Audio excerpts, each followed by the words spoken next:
Hello, everyone, and thank you for joining me for another restful episode of true, scary stories to help you fall asleep. Today, we're going to be reading some true Let's Not Meet horror stories. I hope you enjoy them. Before we get into the stories, I want to thank Back to Ashes for reading the first story of this video. He is an excellent narrator and one of my true brothers in horror. His channel will be linked in the description down below. Make sure you go check him out.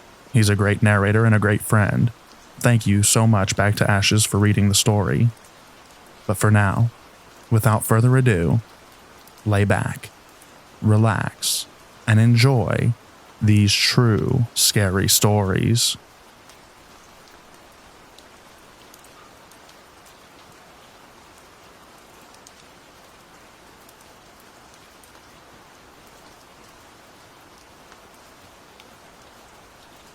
So this happened a few years ago, but it stuck with me because of how weird and scary it was.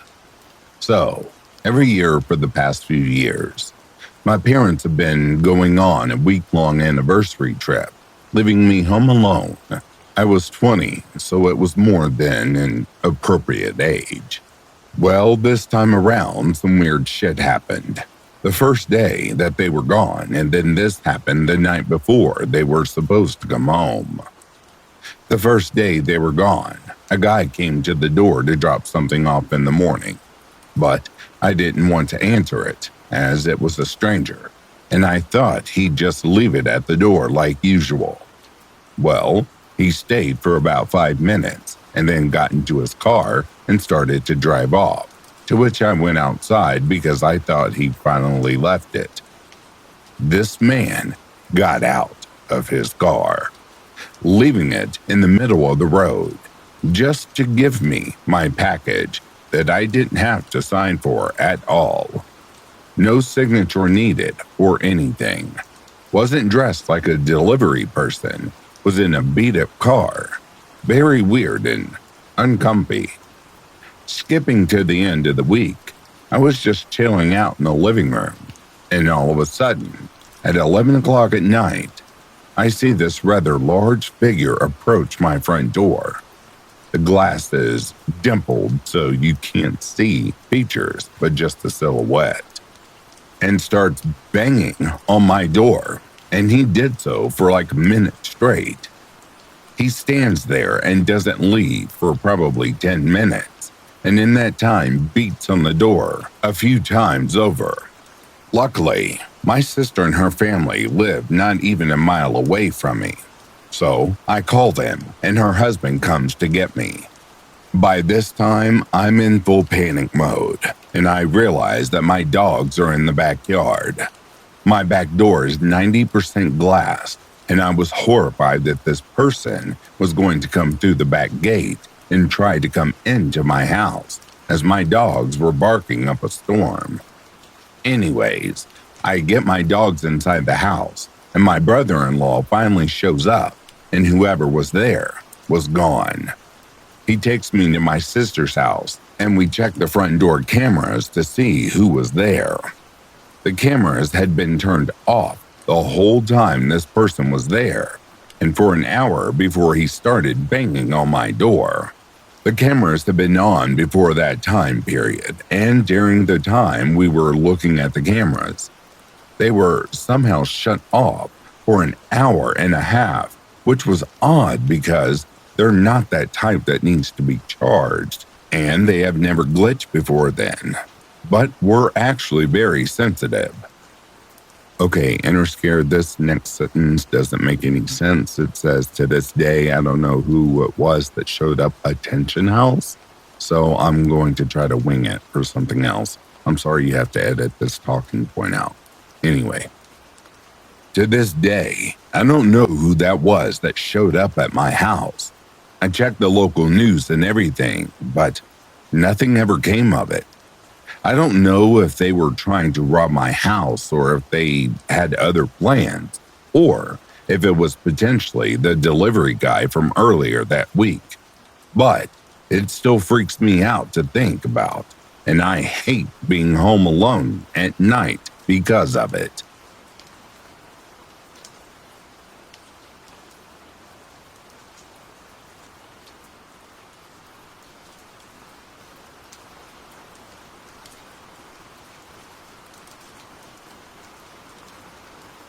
This story takes place around January of 2024, and I, a 22-year-old female, live on a one-floor house with a basement. No attic, no second floor. I suffer with extreme sleep paralysis.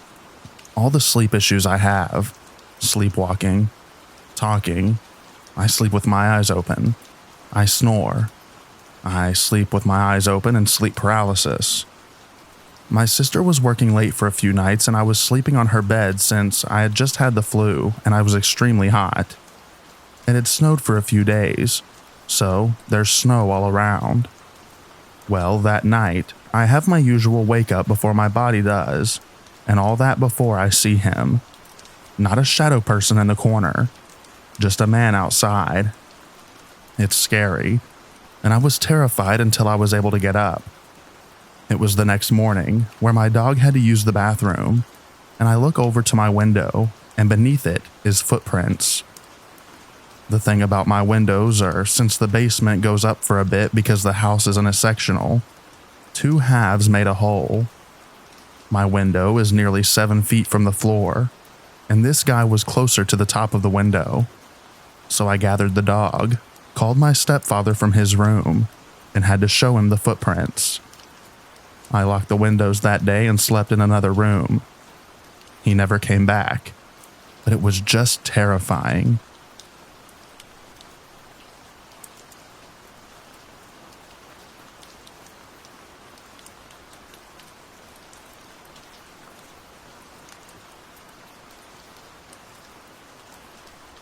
I'm not proud of any of this. I have a big family and we're super close. When I was in high school, my aunt was dating this guy, who seemed really wealthy, but no one really knew what he did. I think anyone could have guessed, though. I asked my aunt to introduce me to her boyfriend, and we talked about how I could work for him. Without going into too much detail, he let me work for him. I sold to some people I knew. I went to high school in an area where there was a lot of drugs. I knew a few boys who claimed they were already using this stuff. I offered to sell it to them. And surprisingly, they had really big orders for me. I didn't ask any questions. I just went along with it. I was making about $3,000 a month from this. Not enough to retire or anything, but definitely more than most 17-year-olds made. I never made a point to flaunt my money or anything. I think I kept it well hidden. At least I thought I did. What bothers me is that there's no way of knowing. One Saturday morning, I walked over to my friend's house for a birthday party. Not a wild one or anything, just a cute little breakfast. On my way home, this guy I'd never seen before pulled over and got out of the car. He was well dressed and a bit older. When he got out of his car, I thought he was a cop. He was acting like a cop. I was ready to surrender because I didn't think I could make an escape. But then he pulled out a switchblade and said to give him my purse. He said something like, "Don't act dumb, girl. I know you have money. It's okay, we can make this easy if you just give me your purse." Again, I can't really explain this, but that just felt like such a cop-like thing to say. I don't know if you've ever been in that kind of situation. I hope you haven't. But you kind of just freeze when someone surprises you like that. It's not really fear. Your body doesn't know how to react. I almost think my body didn't let me get too scared, because if it did, then I'd have a heart attack. Like my body said, wait until it's safe, then panic. First, I think I felt relieved that he wasn't actually a cop. Thank goodness for that. Second, when he said it was okay and that we could make it easy, it actually calmed me down a bit. So I managed to say, "Okay, can I just give you my cash? My purse has my phone and pictures and other stuff." He said, "Okay, that." I opened my purse and took out all the cash. I had about $200. He watched me closely as I did it. He took the money, said something like, "If you tell anyone, I will find out," and he left. I felt really calm the rest of the walk home. The next morning it hit me that I had been mugged. That's when the panic set in. I started shaking and crying.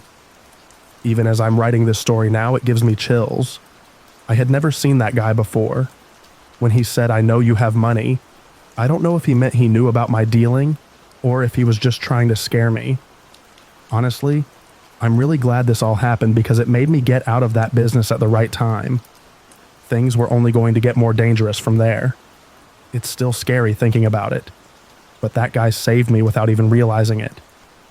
I told my aunt's boyfriend what happened and that I was too scared to keep doing this trade anymore. He told me to send all my customers to him instead. I did, and that was the end of it for me. It's been almost 10 years now, and I haven't looked back since.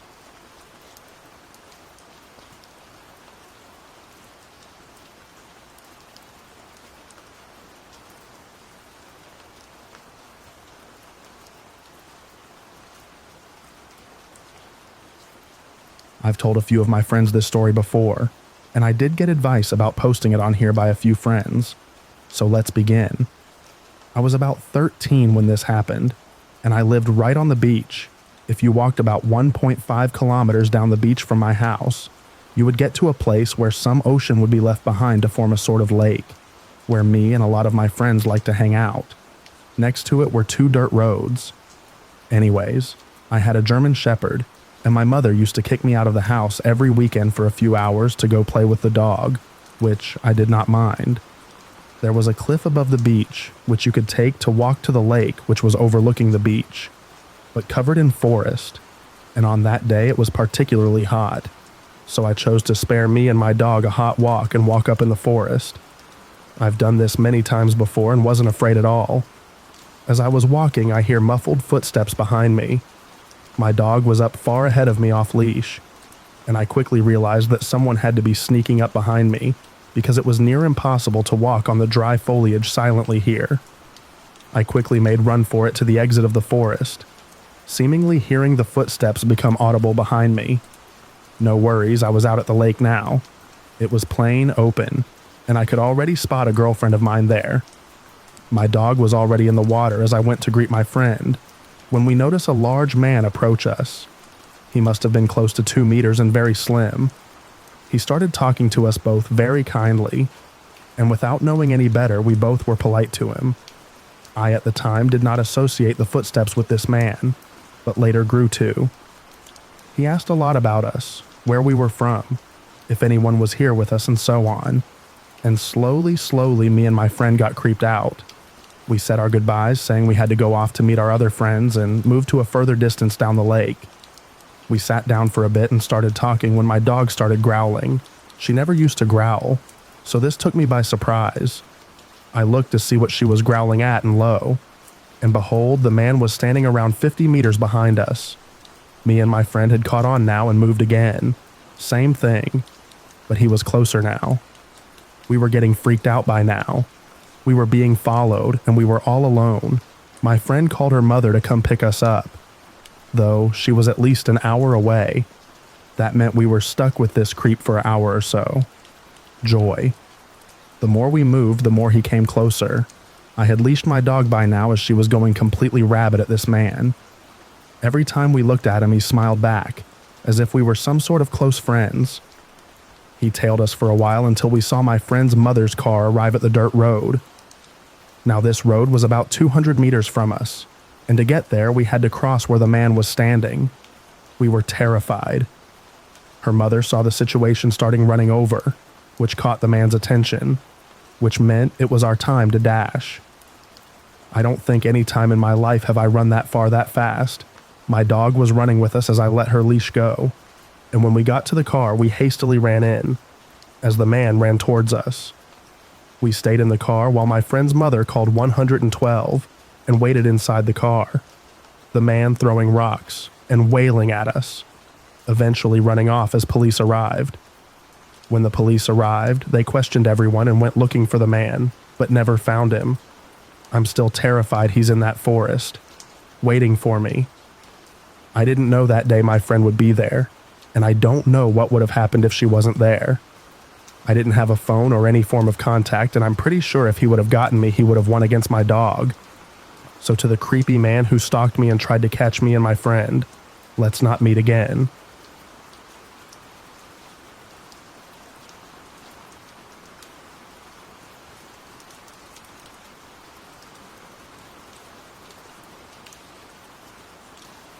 This isn't something I would normally post, and I hope I don't regret it somehow. I saw someone briefly mention this subreddit in a YouTube video, and thought it would be the perfect place to share the story of a horrific thing that happened to me. A story I've never told anyone. I'm not sure if anyone will see this, but I'm sharing in hopes that it will inspire someone to stay safer than I was. I'm not sure if trigger warnings are needed or suggested here, but just out of consideration of others, I'd like to warn everyone that I will be briefly mentioning sexual assault, with as little details as possible. 1 year ago around this time, I was bored and scrolling the web, nothing unusual for me, when I decided to go on Omegle. Omegle was a now shut down website that allowed you to talk to strangers via video or text chat. It was around for a long time, and I used it frequently when I was younger as a time waster. There were plenty of creeps on there, sure, but I've had an equal amount of pleasant interactions and conversations on the site. On Omegle, you could type in tags, basically keywords that describe the type of conversation or person you're looking for, and you would match someone with the same ones. I always used alt for alternative. I feel like it weeded out a lot of rude people and connected me to more people my age. For reference, I was 19 at the time. I connected with someone who called himself Kane, and we started chatting via text. He said he was 23, and I said my age back. We exchanged some small talk, and before I knew it, we were talking all night. I mean, all night. We lived in the same time zone, and I had stayed up until 6 a.m. chatting about philosophy and life and our interests just because he was entertaining, and I was having fun. When we were talking about our general areas that we live in, he said abruptly, "We should meet up sometime." I laughed, but it turns out he was serious, and it turns out we only lived 3-4 hours away from each other, so he was really considering this. I am an anxiety-ridden person, but for whatever reason, I thought that he might be normal due to the fact that I just spent hours and hours talking to him, and I didn't pick up on any red flags. So I said, sure, why not? I know, this is an incredibly stupid mistake. I have a big heart though, and frequently make the mistake of giving others the benefit of the doubt. So, just like that, we started planning a camping trip. He was set on doing it just days after that morning, because that was when he was off work next. I agreed, because I didn't have anything to do at the time. I asked for his number so we could talk somewhere else other than Omegle about the trip. He gave it to me. I texted it, and noticed the messages showed green on my iPhone. This indicated that he was using a Samsung or an Android. Teasingly, I said something along the lines of, "What's up with the Samsung?" After a few minutes, he texted back, saying that he had 2 phones and that one was for work. That was the first red flag that went off in my head. Why would he need 2 phones for work at his age? I mean, of course there's possible reasons, but it just set off that intuitive feeling. One that I regret not listening to. I asked what his job was, and he said that he worked for the state.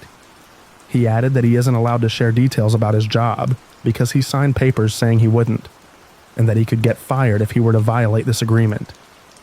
I was still weary of this, but I just figured he worked for a police station, or the town council or something to do with law enforcement, and that I was probably overthinking.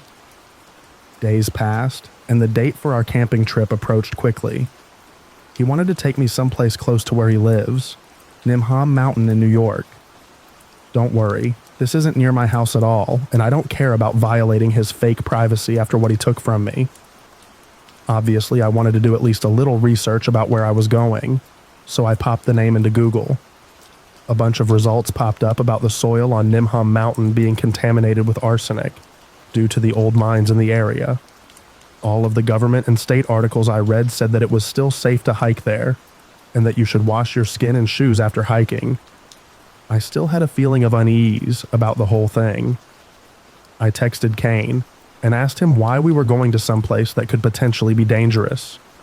He assured me that nothing would happen, and said he chose the spot because it's somewhere him and his friends frequently camp. This slightly reassured me.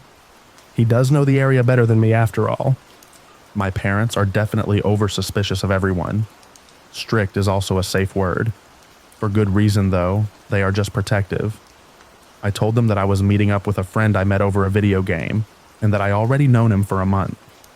I knew this would be less likely to freak them out than the truth. They were adamant that this was a horrible idea, but finally let me go off when Kane pulled into my driveway.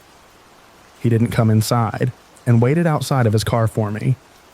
After a brief introduction, my mom rushed out to meet him and asked a few questions about the area we were headed to, and then we were off.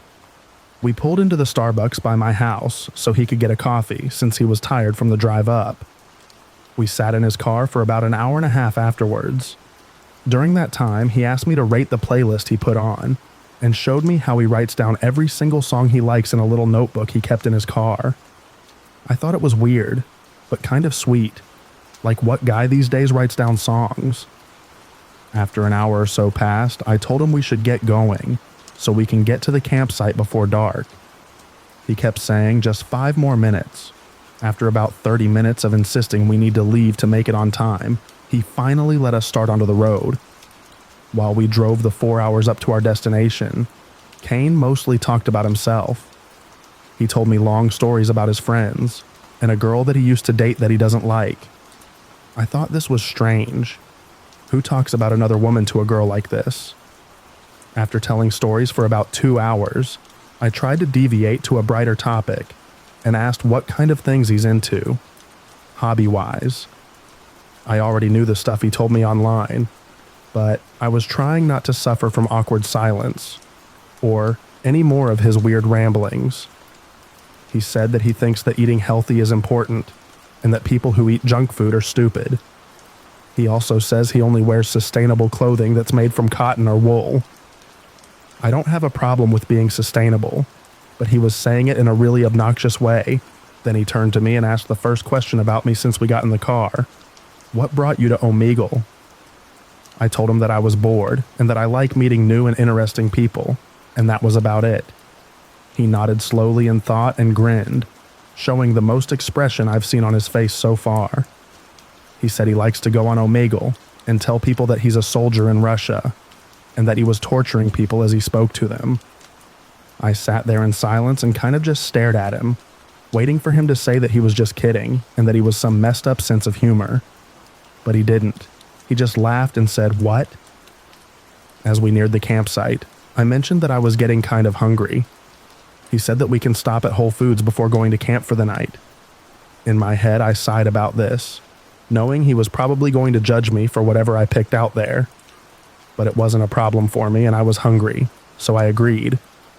In Whole Foods, he made me pay for both of our meals because his card wouldn't work there. He didn't even try.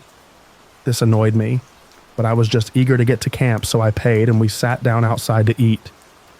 After about an hour, we were finally ready to get to camp.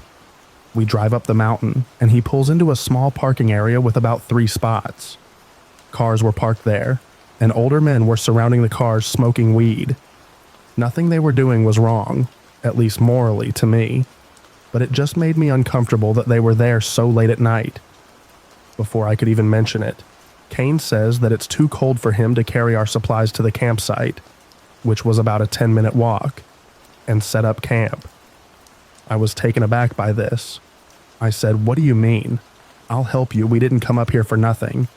He insisted and told me to get out of the car, to feel how cold it was. He said it would take a while to pitch our tent, and that it was too much for us. There was no way that I was getting out of the car and facing the men in the parking spot next to us. So I rolled down the window halfway and stuck my hand out. It was freeing, he was right about that. That night it was in the 30s, and the wind chill felt worse being higher up. I was annoyed, but I agreed to sleeping in his car for the night. I was sad that our trip was basically wasted. He sat in silence for a while, seemingly uncomfortable that I was annoyed and unsure how to comfort me. I slinked back into the passenger seat and started to scroll on social media, trying to pass the time. He grabbed my phone out of my hand and said, "Come here." He patted his lap. I was already annoyed at the situation and confused on what he thought he was doing. I said, "You're funny," and reached for my phone that he had tossed onto the floor of the car. Before I could get to it, he reached over and scooped me up out of the seat and tossed me onto the back seats. He then proceeded to assault me. I don't remember most of it. My eyes were squeezed shut and I was praying for it to end. After he was done, he pushed me back into the seats and got dressed. He smiled at me and said, "How was it?" I just stared back at him with tears in my eyes. He climbed back into the front seat, propped his feet up on the wheel and went to sleep. I didn't know what to do. I sat there motionless in the back seat for about 2 hours trying to process what just happened to me. I considered calling my mom. I thought about it for what felt like forever. I already had been assaulted once in my life, and it broke my parents' hearts. I knew that learning of this would absolutely destroy them, and I was also afraid of what would happen if I told them. I didn't want my dad or brother to go to jail for life because they were angry and got revenge against this guy. So, I just sat there all night, watching the men outside stare into the car and smoke on their joints. I don't remember falling asleep, but eventually I woke up to wind hitting the car. I was in a fetal position, sitting upright, holding my legs with my arms. Kane noticed that I was awake and said that it is time to go. I was so scared of him it felt like my heart was leaping out of my throat. Adrenaline was pumping through my body, and I started scanning the back seat and our overnight bags for something I could use as a weapon in case he were to pursue me again. I ended up holding onto my full metal water bottle. It wasn't deadly by any means, but it could knock someone out, and holding it made me feel safer. I stayed in the back, and Kane started driving. I asked where we were going, and he said to get breakfast. Almost as if that was obvious, and it was silly of me to ask. After driving down the mountain back into the city, we pull into a parking garage, and he tells me to get out, that we're here. I get out of the car and cling close to it, not wanting to let him get behind me. I was thinking about making a run for it, but didn't want to risk getting chased and overpowered by him. I followed him to a little Mexican spot on the corner, and he told me to order pancakes so he could have some.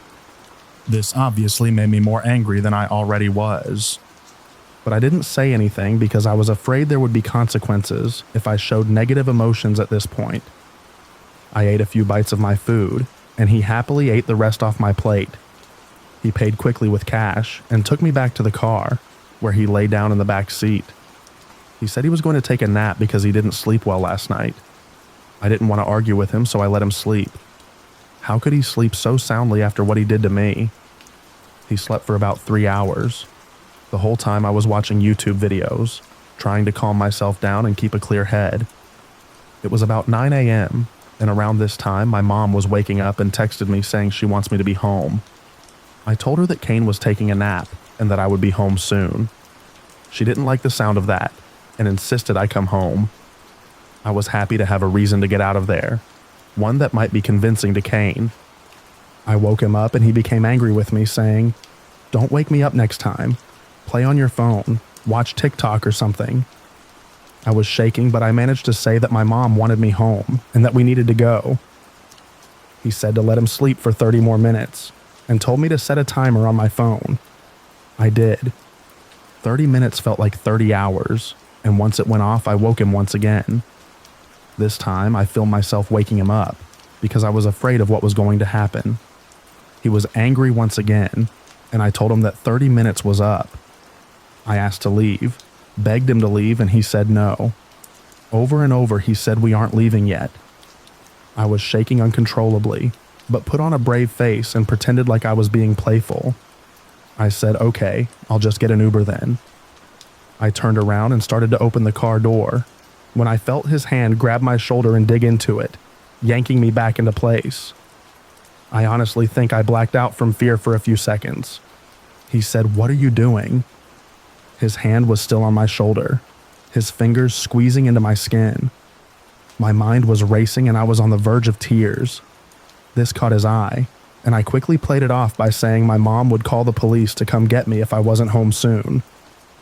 I had mentioned earlier that my dad works in law enforcement, so this was a little bit more believable of a lie. At the mention of police, something changed in his face. He looked frantic. He let go of me and unhappily agreed to drive me home. I felt a deep relief, the deepest relief I've ever felt. and swallowed the lump in my throat as he climbed into the front seat and started our 5-hour drive back to my house. The drive back was much quieter than the drive up. I didn't say anything unless he initiated. I just gripped my phone in my hand and tried not to make eye contact with him. I wondered if he had any remorse for what he did in those moments. When we reached the town where I live, it was 11:30 at night. Kane pulled onto the main strip to get to my house, and I saw flashing lights behind me. My first instinct was to be scared because my dad is a cop, so I've always made extra sure not to break any traffic laws. The police pulled us over, and 2 men stepped out of the cop car. I frantically rolled down my window so they could see my familiar face, the daughter of their boss. One of them greeted me and looked both concerned and disappointed that I was in the car with someone getting pulled over. The other cop told Kane to get out of the car, while I explained what we were doing out so late. I spared the illegal and horrific details. I was tired, scared, and I needed to be safe in my own home. I also didn't want them waking up my sleeping dad with such bad news. I overheard the second officer ask Kane about his info when he said, "What's your name, son?" Kane mumbled, and he said to speak up. The name he gave was not Kane, and he told the officer he was 22, not 23. My heart sunk into my feet, and I sat motionless while they explained to Kane that he missed a stop sign, and that they're letting him off with a warning. They told me to get home, and I nodded my head. When we pulled off, I let my emotions take over and started screaming at the stranger I was sitting next to. "Why did you lie to me? What is wrong with you?"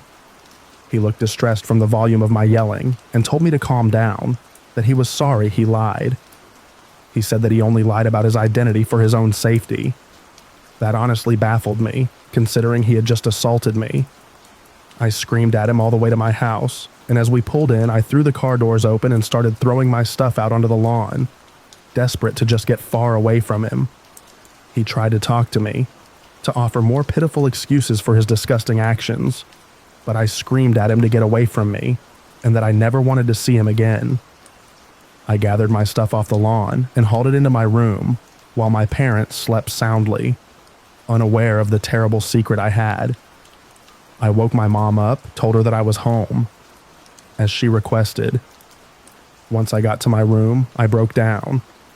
What happened to me was starting to sink in. As I was sobbing silently into my blanket, my phone lit up with a text from Kane. It read, "I'm sorry about what happened, I really am. If it makes you feel any better, I just got pulled over, so that is my karma, I guess. Let me know if you want to talk." I felt a wave of nausea hit me like a train. I screenshotted the message, blocked his number, and deleted his contact. I haven't heard from him since, and I haven't hung out with anyone since, besides my boyfriend, who, thank God, is normal. I still think about what happened almost every day, and I still feel sick when someone I don't know gets close to me, even if it's just a stranger passing by in the grocery store. I know that what happened was the product of my own irrational teenage actions. I know I shouldn't have met up with someone I didn't know, but I had faith that he would be a normal person, somewhat at least. I wish I would have listened to my instinct and to my parents' warnings. I don't know what would have happened if I didn't make up that police story, and I don't even want to think about it. I will never meet up with someone I don't know again. While trying to cope with what happened to me, I googled Nimham Mountain again. I found a link that said, Cane Mountain North Trail Loop, New York. If you made it this far, or you take anything away from this story, please let it be this. Trust your instinct. Trust your gut. If something feels wrong, it probably is. Don't meet up with strangers, no matter how good they look or how normal they seem. This was a lengthy story, and I apologize for that. It was hard for me to share after all this time, after carrying the secret for this long. I am doing this in hope that it inspires someone out there to follow my advice and help keep themselves safe. What happened to me was disgusting and horrible, and I never want it to happen to anyone else again.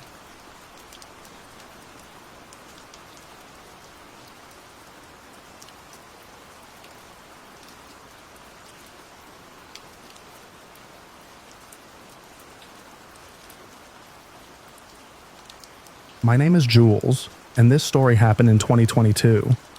At the time, I was a business school student, but my English skills left much to be desired. To improve, I decided to take a gap year and move to Toronto, Canada, for intensive language courses.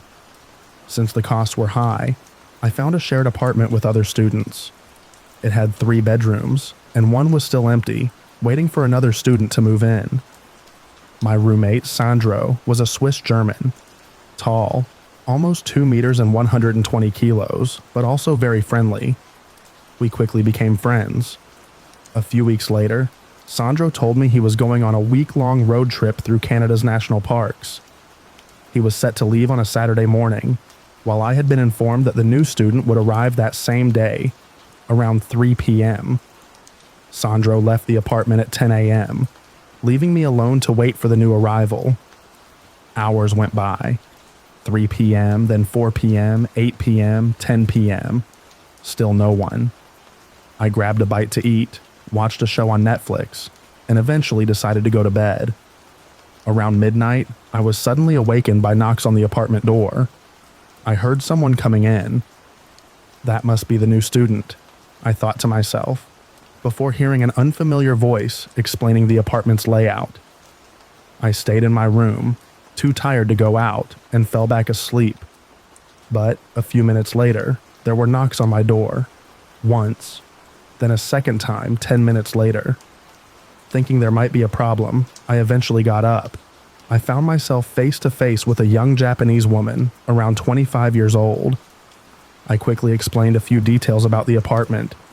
We exchanged Instagram handles, and then each of us went back to our rooms for the night. In the following days, she often asked me to accompany her when taking the bus or subway. I gladly helped, showing her the stops and the good spots for getting around, and then returned to my routine between classes and gym sessions. But gradually, something strange started to happen. Every evening when I came back, she would always be talking to me, either by message or when we bumped into each other in the apartment. The situation became increasingly heavy. Then one evening, while lying on my bed, I noticed a figure on the shared balcony, right in front of my bedroom window. She was leaning against the railing, staring at me. Her gaze was piercing, unsettling. When she realized I had seen her, she quickly turned away and went back into her room. I shivered but tried to convince myself it was just a coincidence. Later, around midnight, as I turned off the lights to fall asleep, I glanced out the window. She was still there, standing watching me.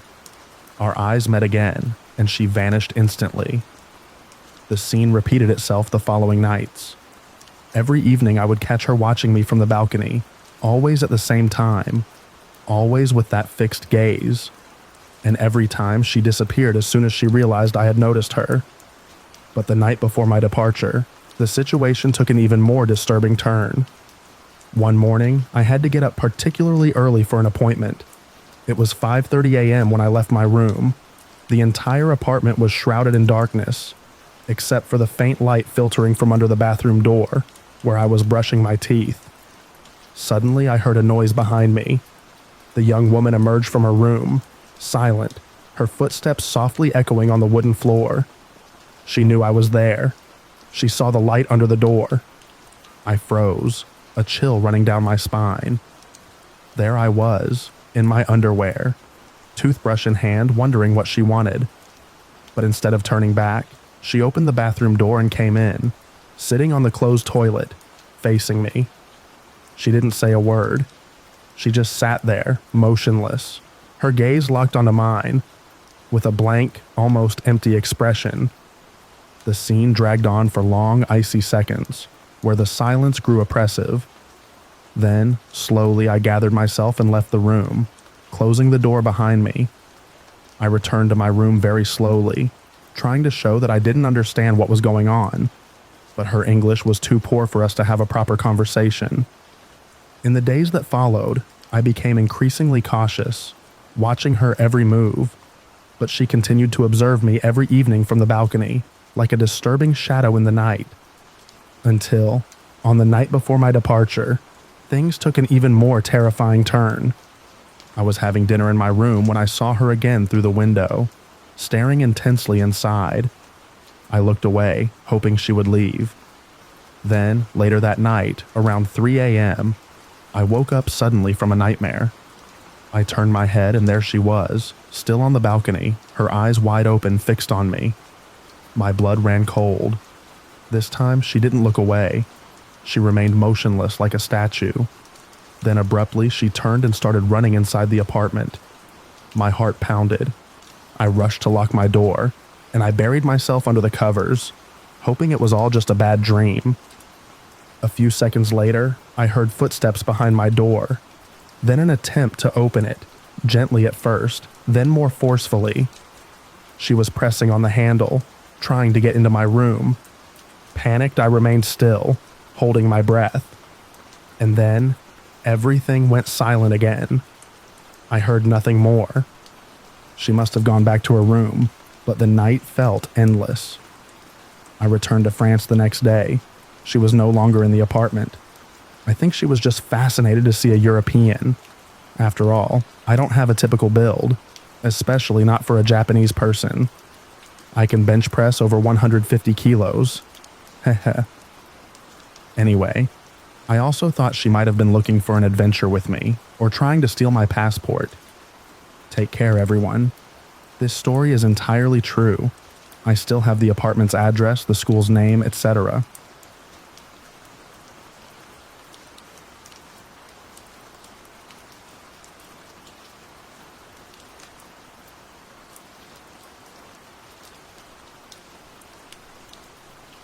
I grew up in a small town, primarily Hispanic. Everyone knew everything. We had something here and there, of course. But other than that, not too much stuff happens. I'm overweight, to put it simply, and not to the standards of beauty, really. I remember reading a meme online once where it was a joke about, "Can't catch me or kidnap since you can't carry me. Keep eating cake."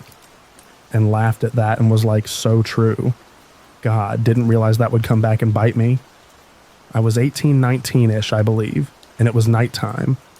My weed plug was doing a stash and dash, and being broke and desperate, I went for it. I figured I grew up here. I know all the areas. And what made this more tempting was it was actually not far from my area at all. So I say screw it. Was on a video call with my boyfriend and told him I was going to go for it. He stays on the phone with me and I head out. Mind you, it's late. The areas I have to cross through are not well lit, and I leave with nothing on me. Not even my taser, alarm, and pepper spray my dad always made me have. Oh, and to make things worse, I snuck out because didn't want my dad to know I was hunting for weed. So this is already starting out great. So I set off. I have to cross railroad tracks to get through to the area, which is pitch black. Only the main road in the distance lighting it up, and some lights from a warehouse nearby. But other than that, it is hard to see. I make my way towards the main road and notice a semi parked on the side of the road. Not unusual. Semis park there all the time, ever since I was little, so nothing too weird. Then I hear, "Hola, hey." I look over and see a man in a semi-truck. He looked generic. I'm not gonna lie, a Mexican man with a red long sleeve. He looked like any other man I'd see around town. But his smile, I don't know. He was just off. I waved, being polite. He gestured for me to come over and start speaking Spanish. But I don't know Spanish. I know what you're thinking.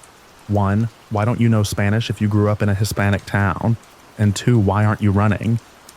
Parents never taught me. Sue me. And 2, he was far. So I just kept walking. So I just sheepishly respond, "I don't speak Spanish," in Spanish. I learned that phrase just to say it to people, and wave him off quickly, walking away. My boyfriend asks me who's that, and I just tell him some random semi-truck driver. I go on with the night. I think I've been out for 40 minutes at this point, and realize I'm not going to find it. Big sad, start heading home. Still on the phone with my boyfriend, I keep talking and my phone is dying, which is actually what made my boyfriend tell me to go home. So I start walking back. I go down the road and look down the pitch black area where the railroad is, and I stopped. I just had a bad feeling. Something told me to not go home just yet. I tell my boyfriend I'm going to go look at the other end of the street. That was towards where the warehouse was, giving off the light, passing empty trailers partially hidden by the shadows. I start walking, make it into the light, and I hear movement behind me, and, hey. I turned around hella quick and saw the same semi-truck driver with the same smile he had. He came out from behind a trailer he was hiding behind. He had his right hand tucked in his pocket and was positioning his body to where he was hiding whatever he had more. He told me to come here and started getting closer to me. I immediately tell my boyfriend to wake up his dad and come get me. I backed up quick and was trying so hard to think. He saw me on the phone and immediately had a mad and annoyed look on his face. He stopped and actually started hiding behind the trailers more. So I book it down the road telling my boyfriend to come get me, or have his dad come get me. I didn't want to call me dad, because even in this moment for some reason I was still terrified of getting caught sneaking out. I ran across the main road to the little mini-mart across the street and hid behind an ice machine. I told my boyfriend I need to call someone and hang up on him, and call my friend who thank God was out with his girlfriend. I tell him I'm in danger and need him to come get me, tell him where I'm at. While I was waiting for them, I stayed behind the ice machine and saw his semi. I saw him look around for me and shake his head in disappointment before driving off. Even in that moment, I didn't feel safe, not until my friend pulled up. Everything hit me once he got out the car, and I hugged him crying. His girlfriend and him calmed me down and took me home. Got a little lecture from my boyfriend, but I'd rather take the lecture than anything else. I was lucky. Way too lucky. The false sense of security my weight and looks gave me really shattered after that, and I'm glad for it. It terrifies me to think of how things could have turned out if I didn't have my boyfriend on the phone with me. So, semi-truck driver, let's not meet. I never want to see that smile ever again.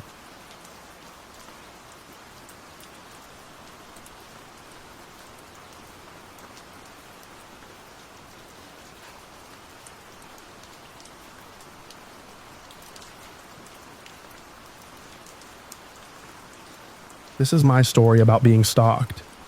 Dealing with this has been difficult, and throughout the ordeal I felt out of control, so I'm sharing this to gain control over my story. This story is long as it spanned over 2 years, so I've split it into parts to make it easier to read through. Part 1. Several years ago, I moved abroad to begin a 2-year study course. When I arrived at my apartment, I met 3 of my roommates. Sam was funny and sarcastic, while Bella and Poppy were both nice sorority-type girls. We decided to go out for dinner, and I offered to invite our 4th roommate in room 1C, next to mine. Sam warned me not to invite her, saying she was odd. I was worried because I didn't want to live with a bunch of catty girls. How were they fighting in less than a day? I smiled and told Sam that she just made a bad first impression, and I would invite her to get to know her better. Sam grumbled as I left the kitchen, approaching the door next to mine. I knocked and the door opened. A short, petite girl with long brown hair and a childlike face stuck her head out. I introduced myself and invited her to dinner. The girl's face lifted at my invitation as she nodded in agreement.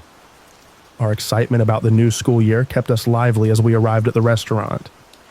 I decided to befriend the girl in room 1C, since we were sharing a bathroom. I learned that her name was Nellie. We were the same age, from the same state and in the same program. I ordered a Jack and Coke as Nellie leaned into me and asked if I actually drank alcohol.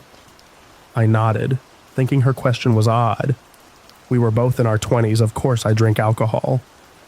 Nellie focused her attention on me while we ate. As I got to know Nellie, I kind of felt bad for her.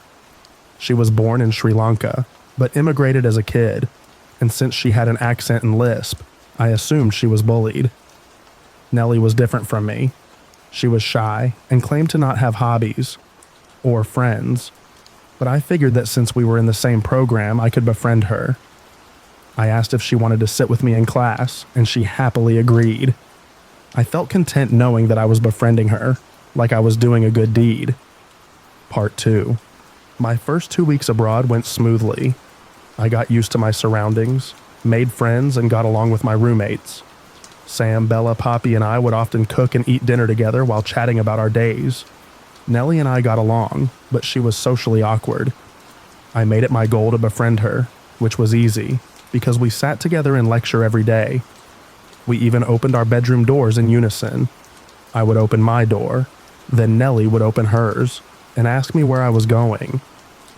One night, I left my room to go grocery shopping when Nellie's door opened and she asked to join me.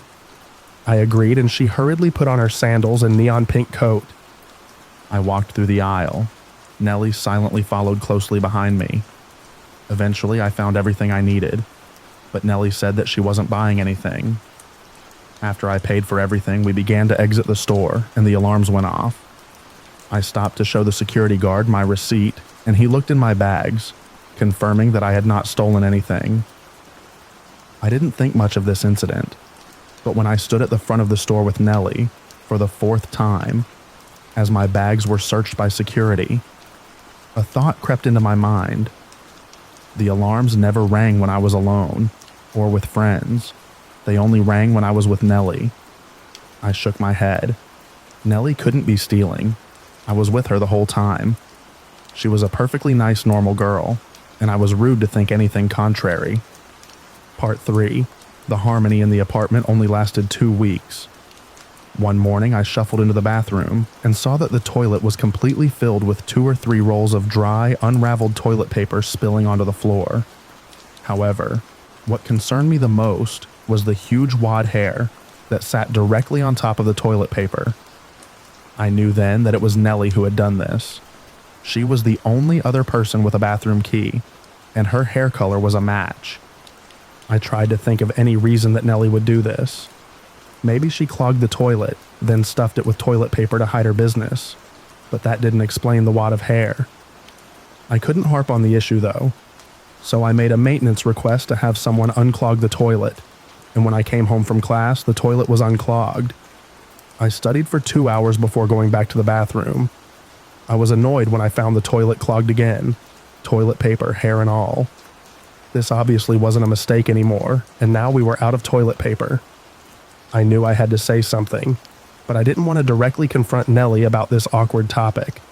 So, I sent a passive, non-aggressive text. Hey, if something goes wrong with the toilet, can you make a maintenance request right away, please? I sent the message, careful not to make it accusatory. I didn't want there to be tension with Nellie, especially since she still sat with me in class. Nellie never acknowledged the situation. She still opened her door with mine, hung out with me, and sat with me in class. For the next 2 months, I just dealt with the constant toilet paper and torn out hair. I tried sending more texts, but it didn't help. Nellie would clog the toilet, I'd make a maintenance request. A staff member would clean Nellie's mess, and then she would do it again. Eventually, after 12 clogged toilets, I was so annoyed that I decided to confront Nellie. Nellie, I know you're clogging the toilet and you need to stop. If you do it again, I'm going to report you. I pressed send as I walked to class. I decided that I wouldn't sit with Nellie anymore. I had different friends to sit with who didn't clog my toilet. As I sat down with Reagan and Charlotte, I felt bad seeing Nellie sit alone across the lecture hall. I promised myself that I'd still be friends with her and that everything would be fine. Part 4. I was happy that the holiday break was soon, and that Nellie never addressed me not sitting with her. My message had worked. Nellie stopped clogging the toilet and we were still friends. But I came home one day in early December, and my nose scrunched in disgust. There was a sickly sweet, rotten yogurt-like smell coming from Nellie's room. I didn't want to confront Nellie so soon after messaging her about the toilet. So, for 2 weeks I avoided the problem. I didn't address the issue until 2 weeks later, when all of our food started to rot almost immediately after buying it. Bella, Sam, and Poppy were complaining about how maintenance hadn't found the source of what was causing our food to rot. When I brought up the horrible smell and an accompanying fly infestation, the girls went to go smell the hallway outside of Nellie's room and returned a minute later coughing and gagging. We posited about what may be causing the smell when Sam brought up seeing Nellie at 2 a.m. skipping through the woods. Sam was heading back from the club, and Nellie was skipping around like a possessed doll, according to Sam. As we spoke, Nellie entered the kitchen and everyone fell quiet. Sam bluntly asked Nellie what the smell in her room was, and Nellie just silently shrugged her shoulders. Annoyed by this, Sam stood up and grabbed Nellie's arm, guiding her into the hallway, as the rest of us followed, covering our noses with our sleeves. Nellie claimed not to smell anything, but her eyes were darting rapidly between the three of us. Sam made a sarcastic comment toward Nellie as we returned to the kitchen without Nellie. Sam was a bit harsh and part of me felt bad for Nellie. At least Christmas would be relaxing. I spent 2 weeks at a friend's house with her family for Christmas. They were all welcoming, so I didn't miss home too much. My friend knew about Nellie, so she bought me scented candles for Christmas. When I returned to the apartment, I felt rested and equipped to face the new year. Part 5. My January exams were online and pretty easy, so I was surprised when Nellie texted me asking if I would cheat with her on the final exam. I politely declined, and she asked if I would go to lunch the next day. I had no plans, so I accepted her invitation. I spent a lot of time with her, but she never actually spoke much. So, despite everything, I wanted to get to know her better. Once we were at the restaurant, I racked my brain for things I could talk with Nellie about. Attempting to break the awkward silence, I asked her what her favorite show was. Nellie told me that she loves to watch Sophia the First. I was confused. Sophia the First is a Disney toddlers show that came out when we were teens. Why was she watching a show for toddlers in her 20s? I didn't know how to expand on what she said, so I changed the topic and asked what her favorite hobby was. Nellie giggled and said, "I do this a lot actually. I listen to you through the walls. They're so thin I barely put my ear against it. I hear you talk to your parents every day." I tried not to look horrified as I sat there confused and a little scared. Nellie started laughing. "You're like a mother, but I'm an aunt and we're sisters together." I smiled awkwardly and nodded. I had no clue how to respond. In a desperate attempt to change topics, I asked her about her childhood in Sri Lanka. Nellie slammed her fists on the table, sending my rice flying off the plate. Nellie yelled that she was not from Sri Lanka, and I apologized, even though she definitely told me she was from Sri Lanka. Nellie began to laugh again. "I have plans for us tonight. We'll go to the graveyard and walk around. You'll be scared, but I'll have fun with you." Nellie's eyes were opened incredibly wide, and her mouth seemed to open more than usual. She was scaring me, and I didn't want to be rude, so I said I'd invite our other roommates too. At that, Nellie let go of her fork and quickly moved her hand onto mine. She insisted that we had to go alone. I pulled my hand back, attempting to hide my grimace, and stuttered out a disingenuous maybe. Nellie leaned back slowly, rolling her head from one side to the other, and mumbled about how fun it will be. The rest of our lunch was silent. When we got back to the apartment, I said goodbye to her and went into my room. I didn't call my parents that night. I went to bed early, hoping to quell my anxiety and get some much-needed rest. Part 6. The next day I did laundry, went shopping, and by 2 p.m. I was meal prepping for the week. I jumped when Nellie asked me to go to the movies with her. I hadn't heard her come into the kitchen, but there she stood, her head down and eyes turned up staring at me. I declined her request, but she repeated her question. I politely declined once again, trying to offset her bizarre vibe. Nellie didn't respond and retreated back to her room, then left for the movies. An hour later, I went to the bathroom, and when I opened the door, I gagged immediately. The smell was bad, but the sight was worse. The walls, floors, door, sink, and toilet were covered in smeared poop and blood.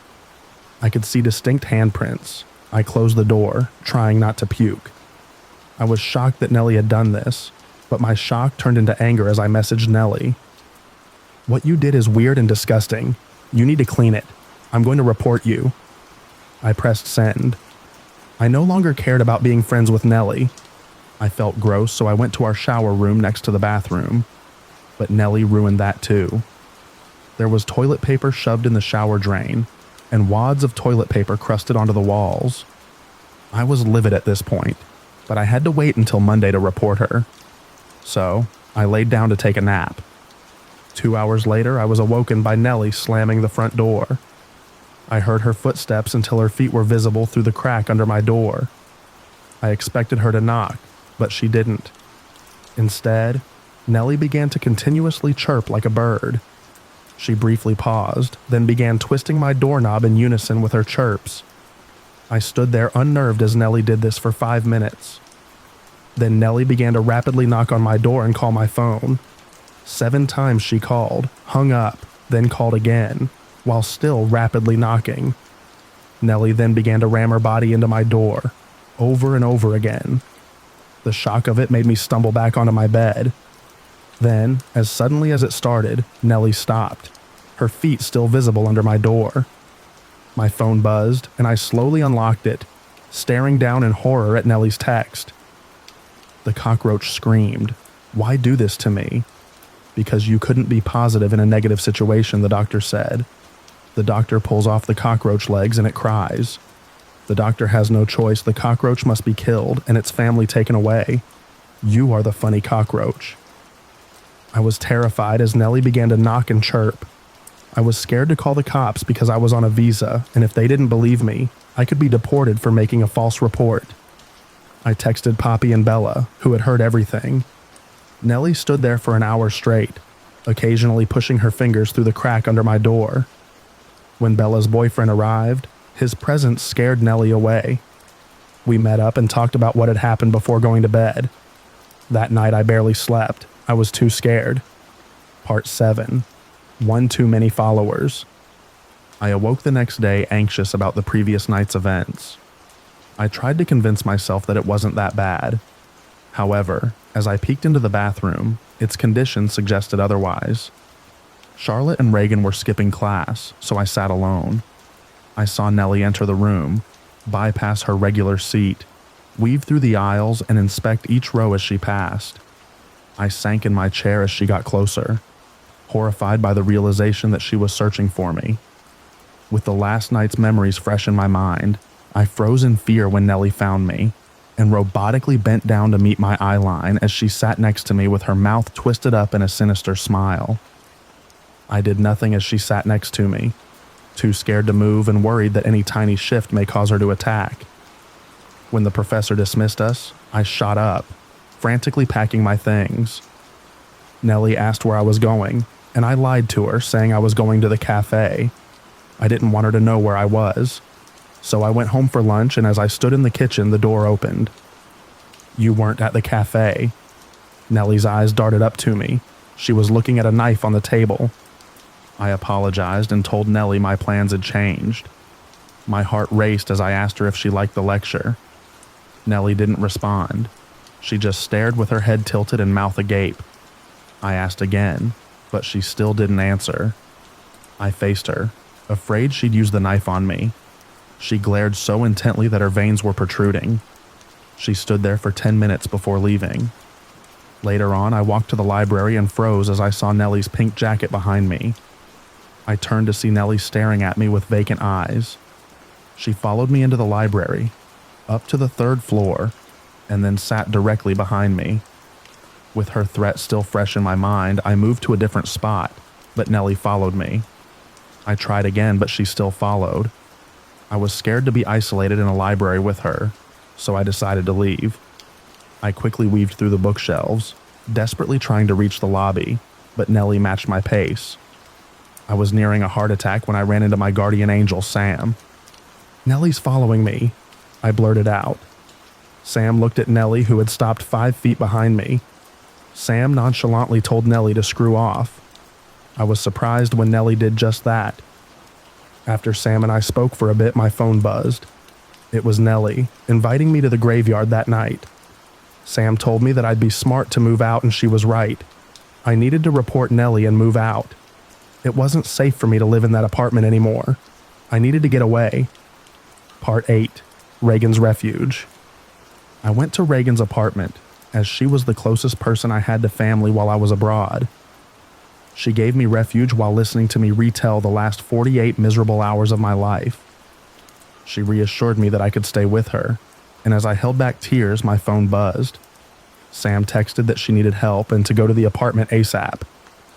I was hesitant to go back in there, but I couldn't just abandon Sam. So I grabbed my stuff and told Reagan I'd be back soon. I walked to my apartment and stared up at it, feeling a lot like the priest in the Exorcist movie, When I got to my door, I was immediately greeted by my 3 roommates' distraught faces. I followed them into the apartment, and my eyes grew wide as Sam pushed open the kitchen door to reveal a truly demonic sight. Huge amounts of congealed red and orange liquid pooled across the floor, leading beneath our table where a small bird lay dead with its wings outstretched and its head missing. I felt sick. The windows don't open, so it didn't get in here by itself. Nellie had either found this bird and brought it in the kitchen, or she killed and decapitated a living bird and then put it in the kitchen. I didn't like either of those options. I assured my roommates that I would report Nellie that night, and that's exactly what I did. I spoke to the school safety board, and things moved fast. I discovered that Nellie had lied to us about her name and age. Officials in hazmat suits came to clean the kitchen and Nellie's room. The board had me send them photos of myself daily, in case Nellie killed me and they had to identify me. I quickly moved out, and since Nellie avoided the other girls, they decided to stay. I declined to submit Nellie for expulsion because I felt bad for her and thought that moving would stop her obsession with me. I was incredibly misguided. Part 9. I was happy that my new roommates were normal, and no Nellie incidents had happened for 2 weeks. I did have a large uptick in random daily Facebook and Instagram follower requests from blank profile users. I knew who was behind this, but I was avoiding any Nellie-related thoughts. I was having night terrors, and the more I thought about her, the worse they got. I blocked another user as I sat down with Reagan and Charlotte in an almost empty lecture hall. Charlotte nudged me as Nellie entered the room, bypassing her usual seat. I felt myself freeze up as she entered our row and began walking toward me, staring at me with her dead eyes. "Don't sit next to me," I said, shocked by my bravery.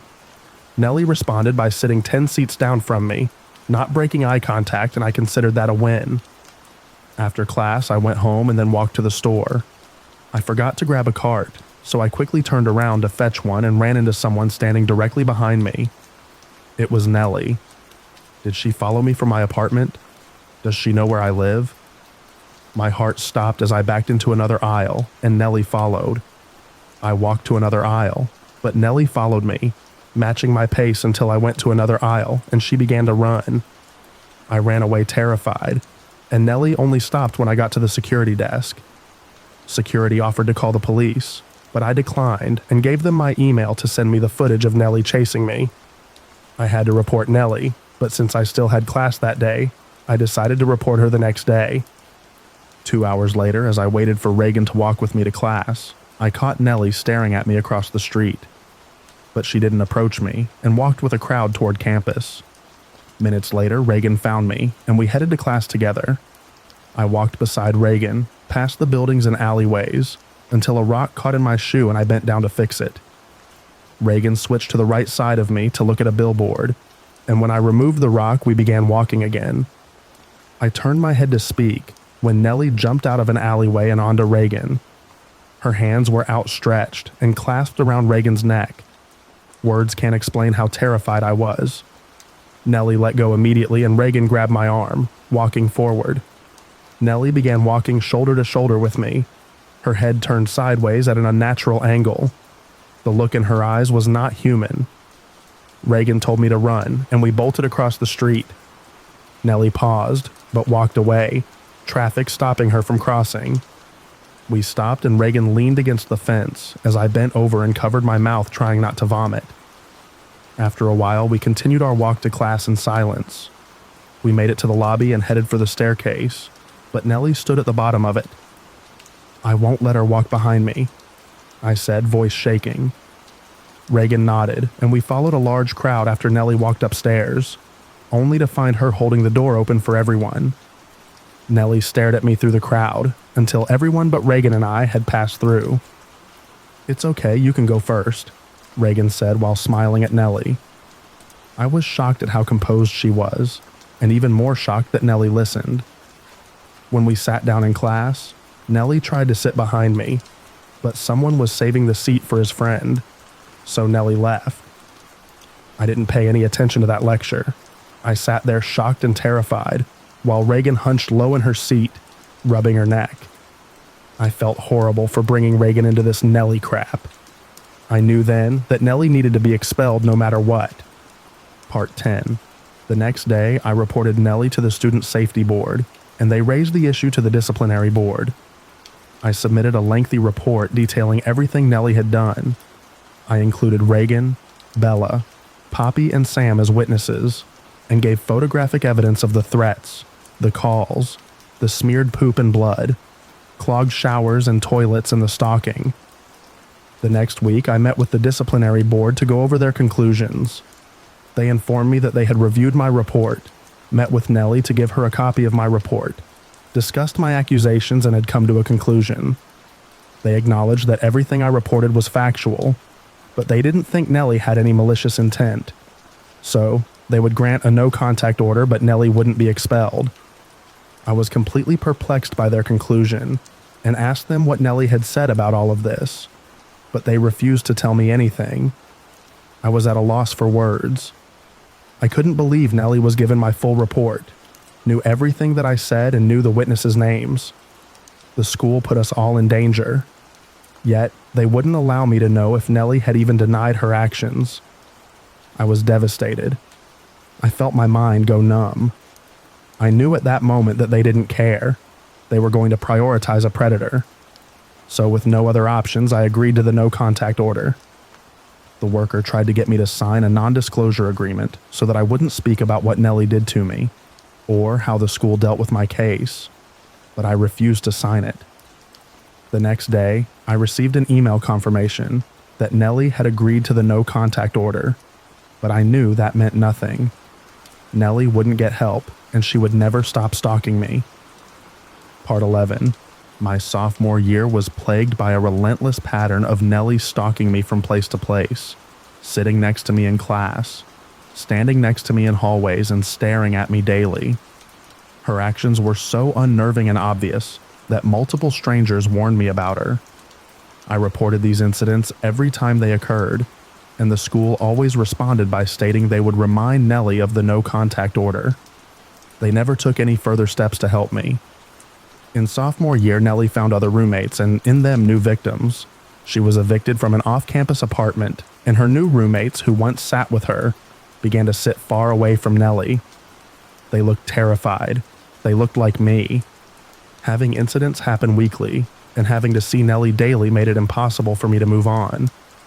I was always in flight or freeze mode, terrified by what Nellie had done and still might do to me.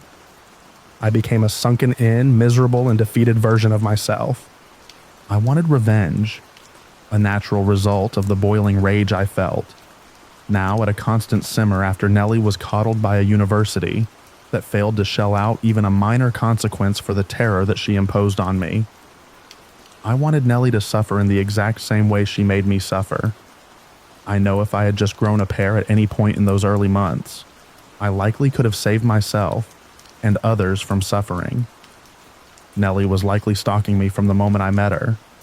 I just hadn't realized it, and it weighs heavily on me to know that I played a large part in my own suffering. No matter what I write, I can't begin to recreate the evil that radiated off of Nellie. I have daily night terrors. I don't go into new situations. I don't speak to new people, and I don't make friends. I'm not nice to strangers because I don't want to invite something like this into my life again. Revenge came on graduation day, when Nellie's name didn't appear in the book of graduates. She had failed second year. But, despite everything, I couldn't help but think that I was a bad person for being content with Nellie failing. Maybe I was just happy that I could finally move on.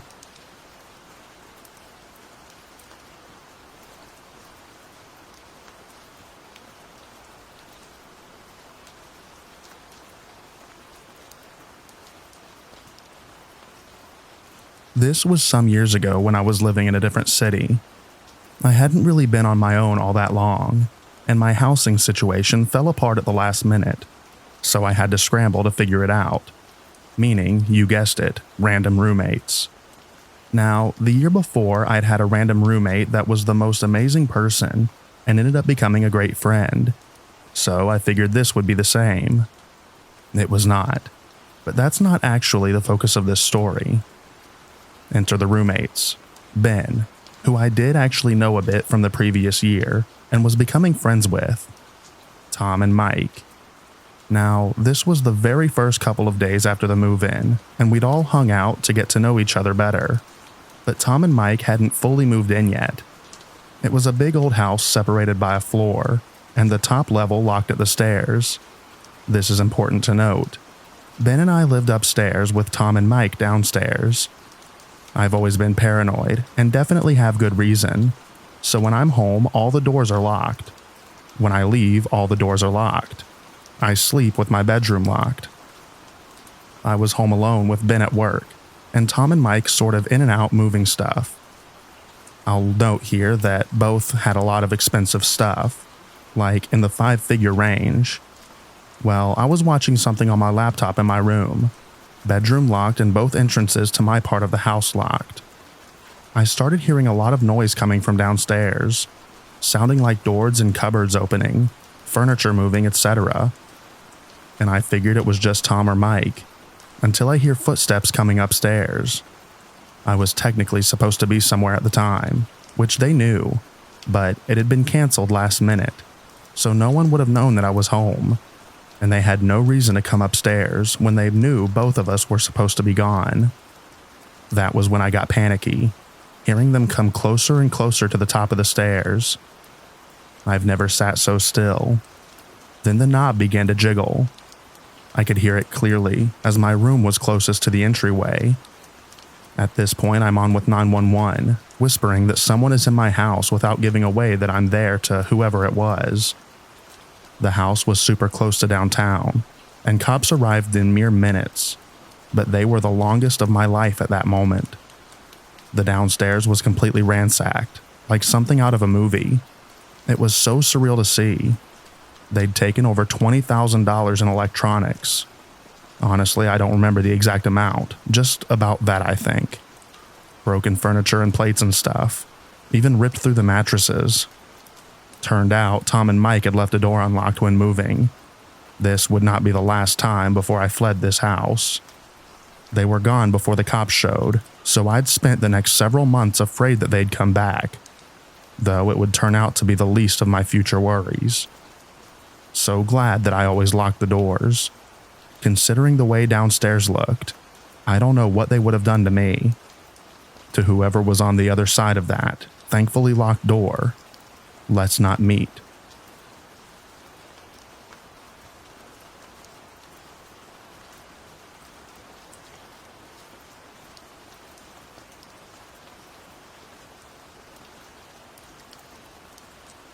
So earlier this summer, I, a 16-year-old male, got my driving's license for a 50cc moped, common and popular thing here in Europe, and I was so hyped to finally get to ride with my friends and explore places that I couldn't have explored before without my moped.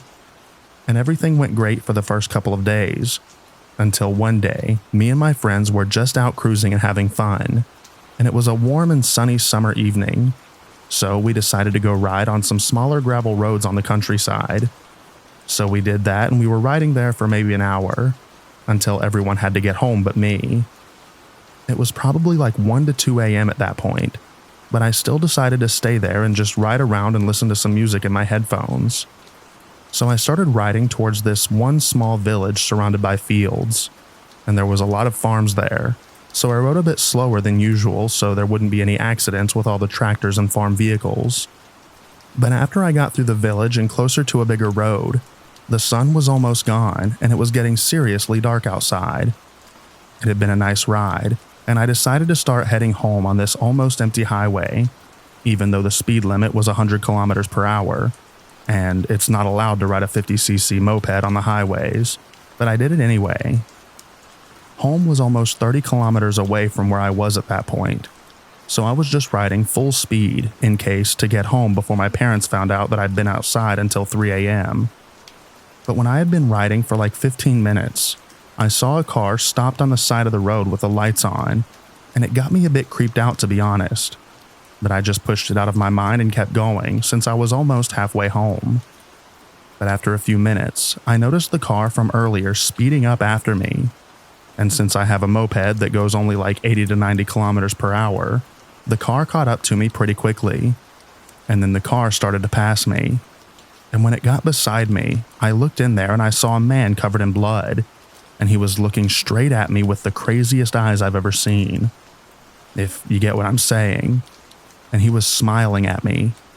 So I got very scared, and he rode along with me for probably a minute, but it felt like hours with him just staring at me and looking at the road every once in a while. Then the man raised his other hand and waved me goodbye, before putting his fingers on his lips and doing the shush thing.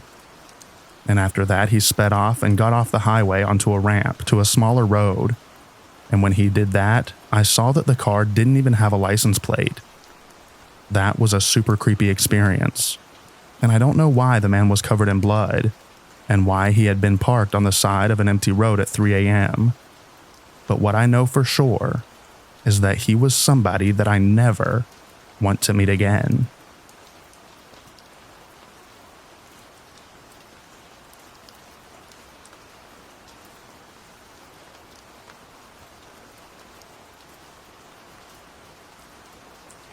This is so bizarre. This isn't even a memory I forgot, just one that I basically turned into my own fun anecdote to make it less scary. 11 years later, it's really scary, and I know how lucky I was. For context, I was a fresh 21-year-old and had recently rediscovered a love of dance and started enjoying concerts and festivals. I had attended my first festival at 20 and had the most amazing time volunteering and meeting people. It was a last-minute and unexpected situation that first year, but after the amazing experience I had, I was hooked. It's prudent to add that I was extremely naive and obviously new to that kind of scene.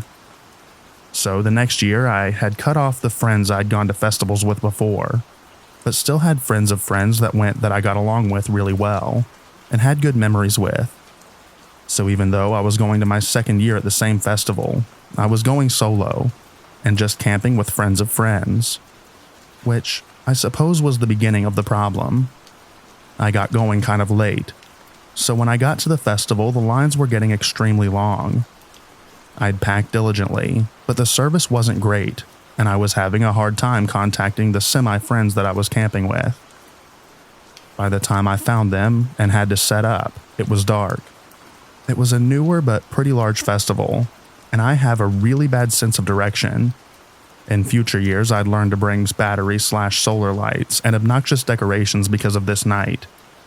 It was also in a different location that year, so unfamiliar with where I'm camped, with my surroundings. Second part, I messed it up. My ex-roommate Tom and his girlfriend Gina were the ones I was closest to, and Tom was bringing some special acid for me, as kind of an apology for not sticking up for me in a roommate situation. It's for a different sub, so I haven't posted about it. We all went to the first show together, but all got really high so fast. I took too much and knew it pretty quickly, so I knew the night was going to go sideways. But by the time that I'd realized, Tom and Gina had wandered off, leaving me completely alone. I tried to find my way to my tent, thinking I'd lay down for a bit and be okay, but I couldn't remember how to get to it or where it was. It was dark and I was starting to panic, being that I was high and didn't know where anyone I knew was, didn't know how to find my campsite or anything. I was in a crop top and jean shorts in high desert at nighttime, so it was starting to get cold. I wandered over to the disco area because it was the first thing I found. Had a legit disco ball and all. I'm wandering around and see this woman in the most unusual clothing. Think almost pioneer. So I went to talk to her. I genuinely to this day don't know if this person was real. That's how messed up I was. We end up wandering around. Again, not sure if this was a real person or a hallucination. Trying to find my campsite when we reach the RV and car camp area. This man, maybe in his early 30s with glow sticks, asks if we want any, and we say yeah. She goes first, and as soon as it's on her wrist, goes skipping away. I call out to her to wait, but she doesn't stop. The man looks at me and says, "Are you okay? Do you think you can find your friend?" I stupidly say, "Oh, I don't know her really. I can't find my campsite and she was helping, but oh well. He responds with, "You remind me a lot of my little sister. I wouldn't want her running around lost like this.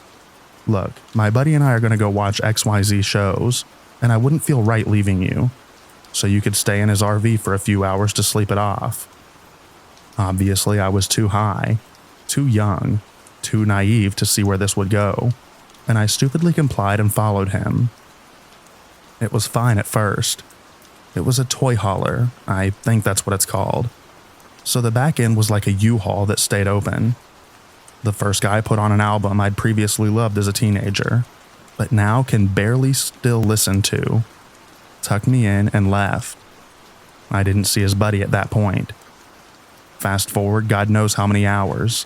I've been tripping out to this music and actually been getting to the point of being okay when they get back. For the record, I didn't request this particular band. It was on a loop. First thing was, the guy that told me that I looked like his sister climbed on top of me while I was half conscious, kissing my neck and touching me. Then I felt the second one and his hands. I was still so high and out of it, but immediately told them to stop, that I wasn't in a place for that. They got angry, and the one who'd gotten me there was the most frightening. I saw his eyes change in that moment, and I knew that I was messed up if I couldn't get away. It didn't matter how high I was, I needed to get away from them. I don't even recall formulating a plan. I remember the main man saying, "We helped you, now you owe us," and slamming my knee into his groin. I may have forgotten that he was on top of me at that point. All I remember is running for my life into the very prickly bushes, not knowing where I was going, but desperately running away. The second man seemed a bit nervous about the whole thing and didn't do much except for touch me, while the other man held me down with the weight of his body. I met a couple of kind souls that calmed me down when I was completely freaking out, crying, covered in dirt and thorns, and they gave me a safer space. I didn't sleep well that night, as I could no longer trust the kind stranger, but I also couldn't find my camp. It was 10 yards away, as I discovered the next day. To the two men who tricked me, trapped me, and would have done something inevitably bad to me, let's not meet again. Edit. I forgot to add this because it's a pretty intense memory for me, but I'm pretty sure that the only reason I got away was because they were on something. I hadn't even met guy number 2 before, so I don't know about him. But the one I did seemed crazed and very amped and high and out of it. And yes, I know the whole thing was stupid of me. I was not even a month into 21, with very little life experience.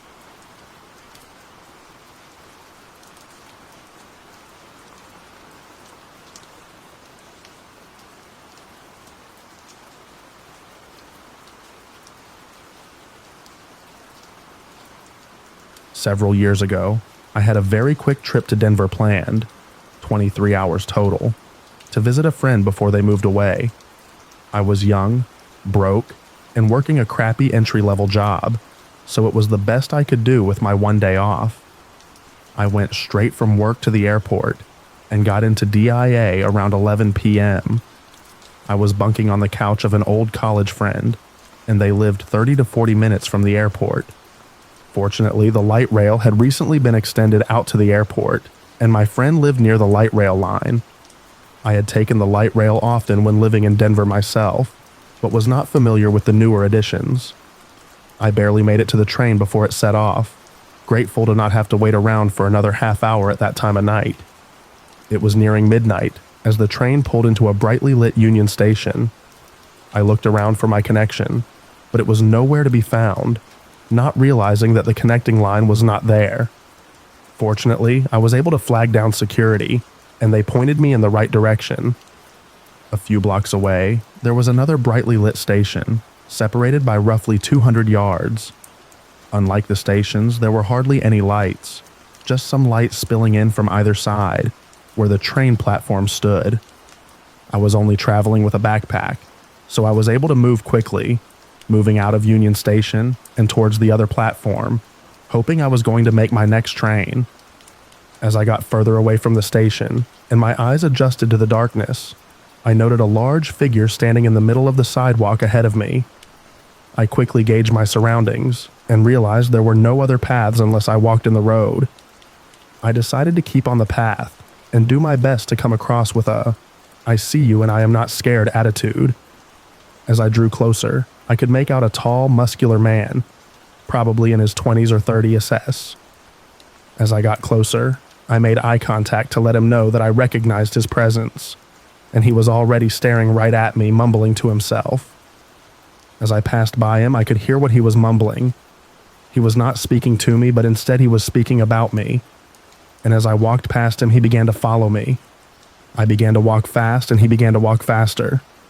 All the while, he was saying things like, "Ooh, look at that body. She's so fine, I want to feel that body," along with other sexual and crude comments about me, all being muttered to himself. The second station was still another 100 yards or so away, and there was nowhere I could go in between. I pulled out my cell phone and rang my dad, desperate for him to answer. The call went to voicemail, but I pretended he had picked up. As soon as I began talking, the man spoke to me for the first time and said, "Ooh, girl, I didn't mean you no harm," and the footsteps faded back. I kept up the fake conversation for a moment longer before looking back, and he was nowhere to be found. Like I mentioned previously, I had looked around for places I could escape and could not find any. I am confident with his size, if he had done anything, I would not have stood a chance. I burst into the light of the station, barely made my train, and ultimately missed my stop because I was so shaken up and had to ride the train back around. I finally rested my head on a pillow at my friend's around 2 a.m., never to travel alone at night, and whoever the disappearing man in the street was, let's never meet again.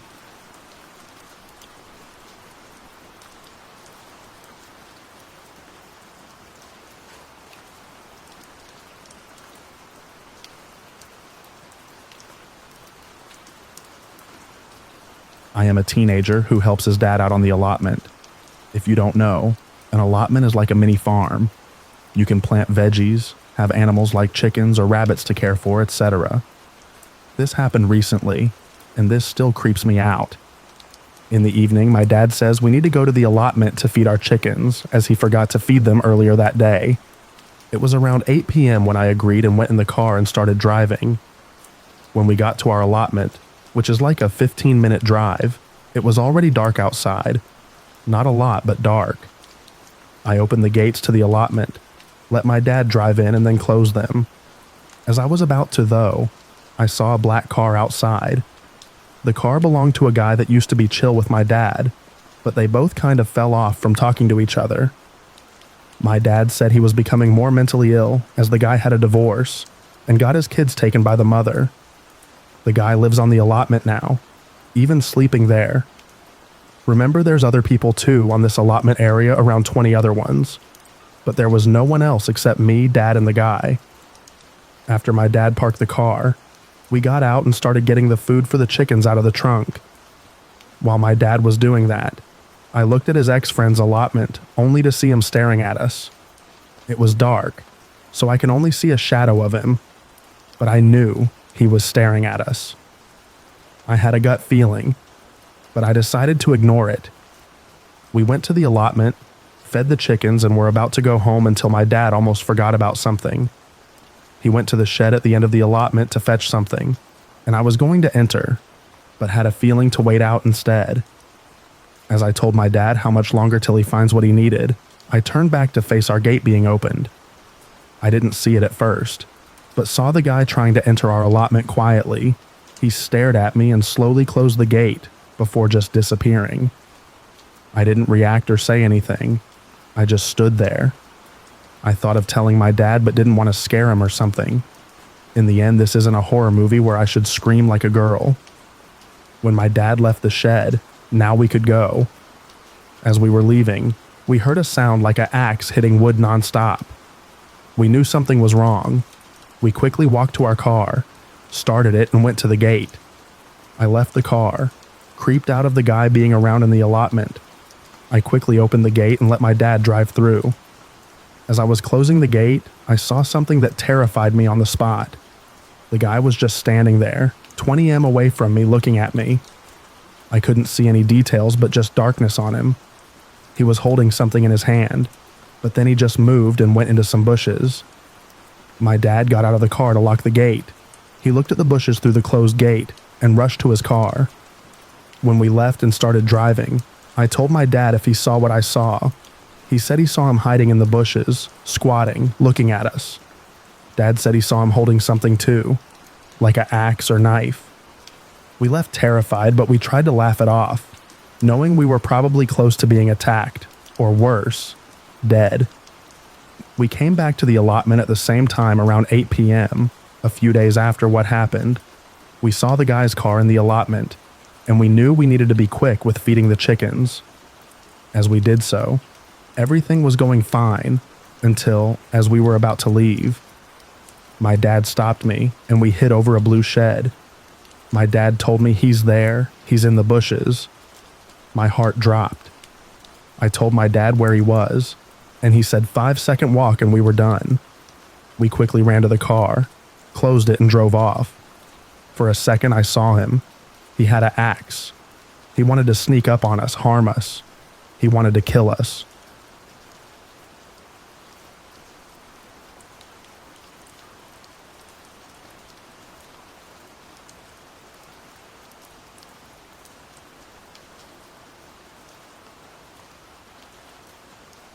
So, this is something I've kept completely to myself, except for a confused call to my best friend the morning after to try and figure out if what I thought happened actually happened. Truthfully, the event that incited this incident was my fault, and also so stupid, so I think I've been too embarrassed or mad at myself to share the story. I had only been living in New Orleans for about 2 weeks the night this occurred, and while I'd never been to New Orleans once in my life prior to moving there, a decision resulting from my desperation to get a job out of college, I am from a similarly large metro area in the American South. So, I'm familiar with the dynamic of a city like this. One minute you'll see kids playing catch in the streets, and young couples walking arm in arm down tropically adorned sidewalks, and the next dilapidated houses, still not made whole since Katrina and further degraded from Ida. Gang violence, young boys posted up on street corners, and unimaginable poverty tied to rampant drug abuse. In the end, it's just all about knowing where to go and which areas to avoid entirely. Anyway, I was driving home from running some obscure errand at night around 9:30 p.m. that caused me to drive through St. Claude. For y'all that don't know, this is certainly one of those neighborhoods that should be avoided if possible. As I came upon a stop sign right next to a small community center food bank place, I suddenly slammed on the brakes due to driver's instinct, before really even understanding why I did it. Standing there just feet away from my front bumper was a teeny tiny cat, its wide eyes staring back at me in terror. And it became briefly blinded by my headlights. That stupid cat. This is where my stupidity comes into play. I didn't really know where I was and how dangerous of an area it was, and without even thinking for a single moment, I stepped outside of the car to assess the situation, maybe see if I could help the little guy. I didn't even remove my keys from the ignition, as I figured I'd only be there for a tiny bit. Didn't even grab my phone from the charger. I figured I'd either be able to beckon over the little cat and help it, or watch it dart away before slipping back into my car and continuing on home. What I didn't realize when I knelt down on the pavement was that my clumsy butt was too close to the barely open car door, and when I stood up, of course, I bumped it and it immediately swung shut. No big deal, I thought, convincing myself that that door would be unlocked, only to feel my whole heart sink like a stone into my stomach when the door didn't budge. I didn't panic immediately. After trying all 4 doors and cursing myself for a solid minute for being such an idiot, I spotted a man sitting on the steps of the community center eating, and he spotted me. Noticing my situation and to my dismay, he slowly stood and came to the back of my car with his bag of Raising Cane's chicken, plopped it down on the hood, and proceeded to enjoy his dinner on the back of my Subaru. I'd already been there for a good 10 minutes by this point, so honestly the company of another person was relieving. I didn't look as helpless to passerbys with him there. After I explained my situation, he explained he could try to jimmy rig the door open, and desperate to get back in, I agreed. It was useless, unfortunately, and I could tell he was just fiddling around. I trotted over to a small church across the intersection, where I spotted a few people closing up for the night. Sanctuary, I thought. Nice churchgoers have to help a woman lost and alone, right? Wrong.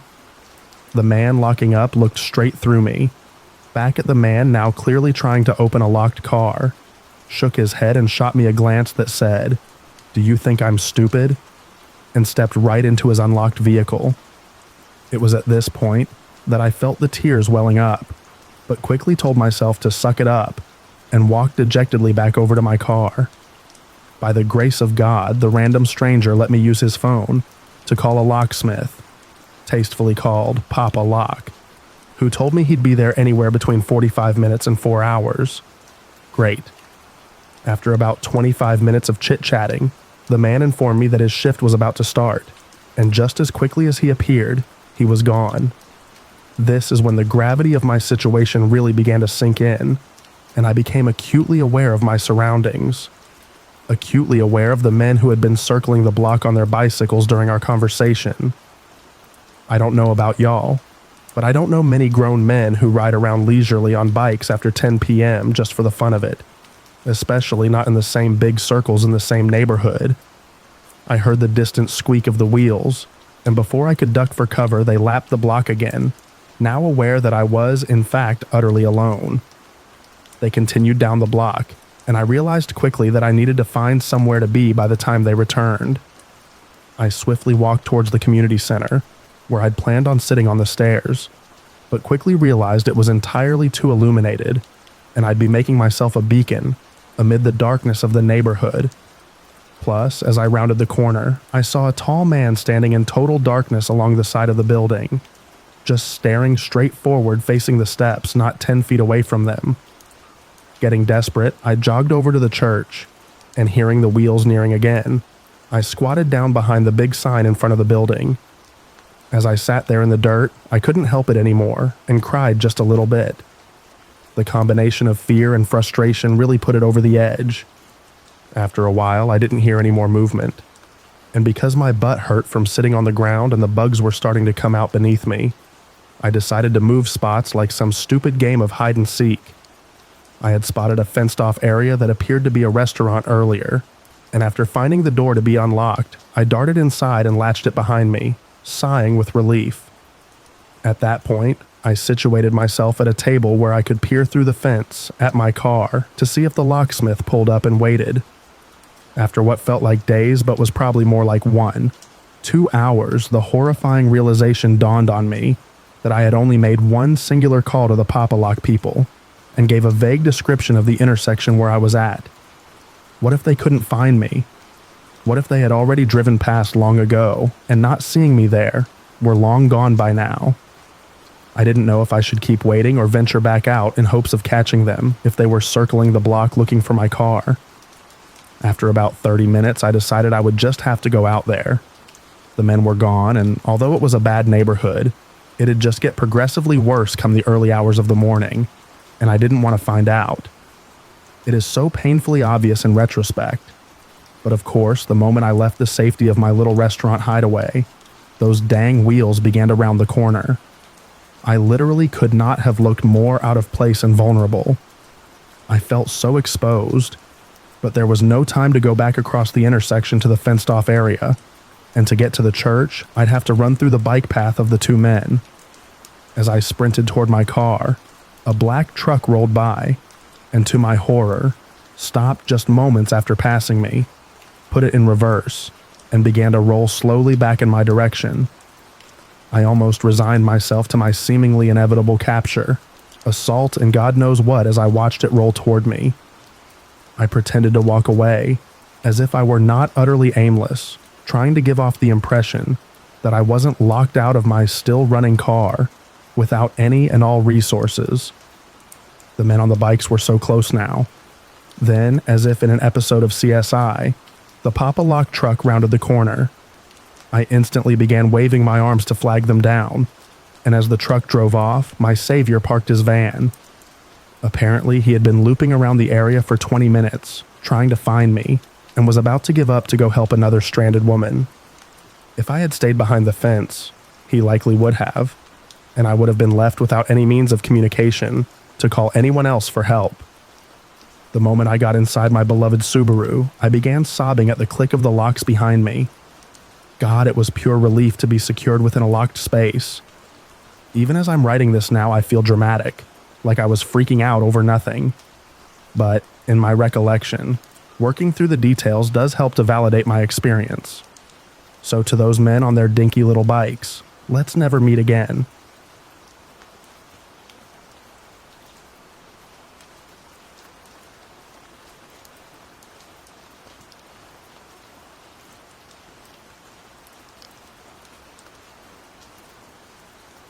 Hello everyone.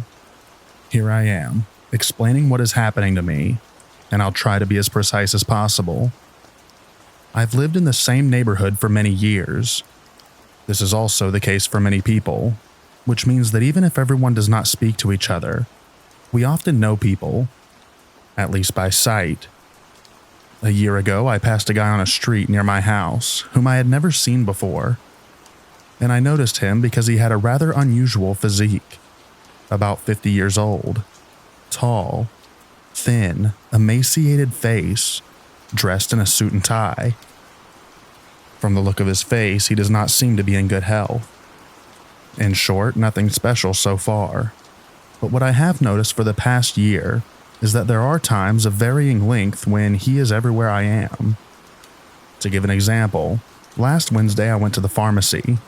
He was behind me and he also went to the pharmacy. Thursday, I go to a neighboring town to do some shopping. I meet him in the street. Friday, I leave my house to go to the gym. He's in front of my house and walks part of the way with me before taking another street. This kind of thing can last several days, every day, then it stops, before I see him constantly for several days.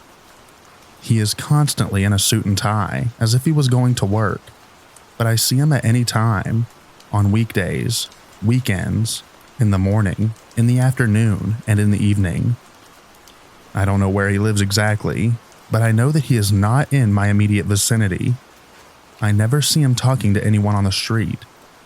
So yes, I know coincidence, most certainly.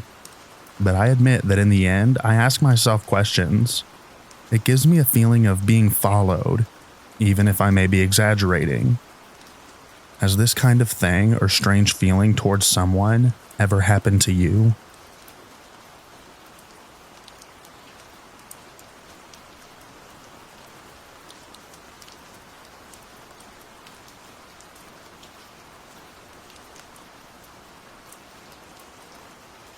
This story occurred a couple of years ago when I was working in my hometown.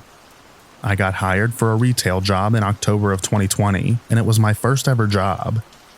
I was one of those first-time workers who was heavily devoted to pleasing the boss for more hours, so as I had become better at my job, I would be assigned the sales section, which, at the time, was closest to our only entrance at the time, and faced all the people walking by the store.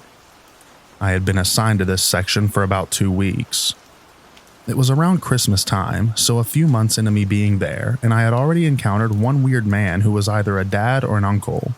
Assumed because he asked me about buying children's clothes for Christmas, where I tried telling him that we didn't have what he was looking for. He followed up by asking me if I lived around the area, what else I did other than work, etc. I shot him down when I told him a blatant lie about me not having a phone number to give him, or any social media to give him either, because I'm not into that. I already felt on edge with this man, but what came a few days after had scared me.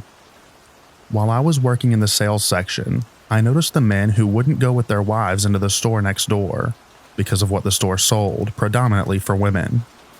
I would notice a lot of men would wait for their wives outside the store, or maybe glance at me fixing clothes. However, there was this one guy who I didn't see have a wife or a girlfriend go into the store, but he was not simply giving me some glances. He was not hiding the fact that he was looking at me. I tried ignoring him because I felt incredibly weird when I made eye contact with a man, especially while working. However, I noticed this man was holding up his phone in a way where he was clearly taking a photo or photos of me just working. He held his phone with one hand clearly pressing a button near the bottom, and his other hand was cupping the front of the phone. Imagine how your parent would be taking a picture of you. He held his phone there for more than a few seconds and just smiled afterward. I told my boss later about it, and she asked why I didn't tell her about the man earlier. I explained that I was new to being approached in a work setting and tried justifying what the guy was doing. I truly don't know why he took a photo of me, since I was covered up because of how cold it was and he was wearing a mask due to COVID-19. To this random man who was taking photos of me, I hope you deleted them, and I hope for my sake that we never meet again.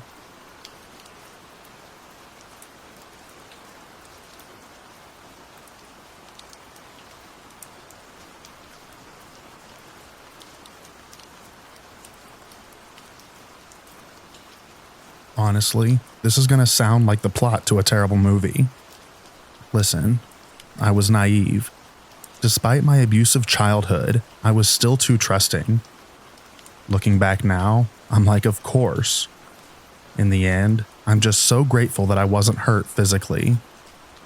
I'm a 37-year-old female, but at the time I was 19 and living on my own studio apartment on the first floor of a very shady apartment complex. I have at least 4 creepy let's not meet stories from just being a resident there for only 6 months. They all would 100% qualify for this subreddit. This story isn't one of those 4 stories.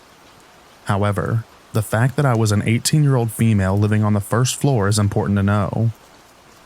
Let me start at the end. I was at a downtown street party with my sister. As we waded through the crowd, I saw Peter, not his real name obviously, amongst the other partygoers. I hadn't seen or spoken to him for a few years. The second I saw him, that night, the creepy calls and the voice came flooding back to me. That's when I realized that creep that called me that night was him. Peter was 21 at the time and I was 18, and I were co-workers at a restaurant that we would have the same shift a couple of times a week. We were just starting to get to know each other. One night we were talking on the phone. It was storming. I joked that weird stuff always happens on night like this. I didn't think too much of it. We hung up around 10 p.m.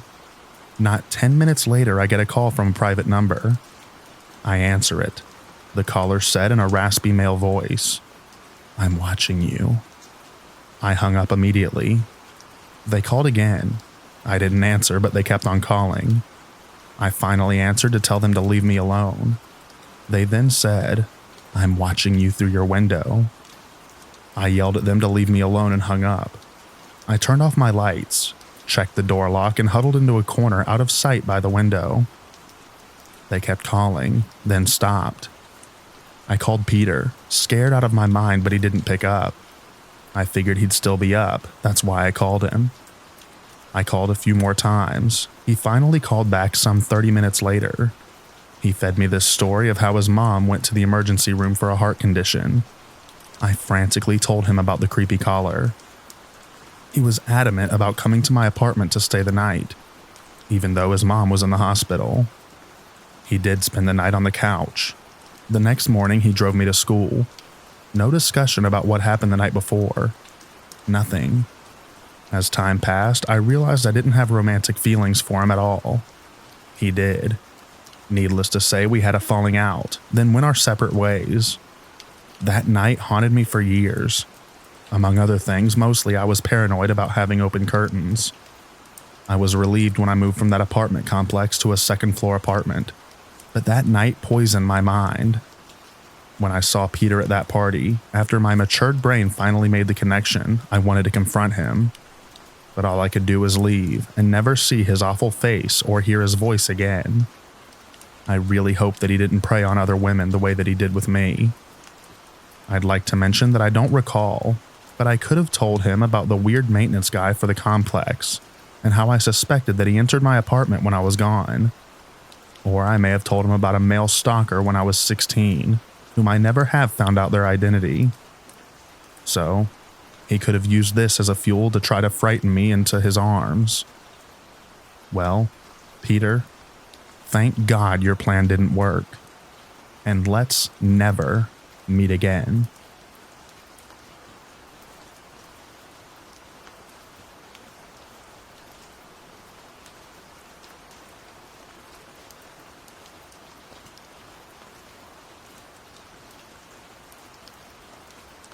In 2018, I moved into a small 2-story property in England with my then boyfriend.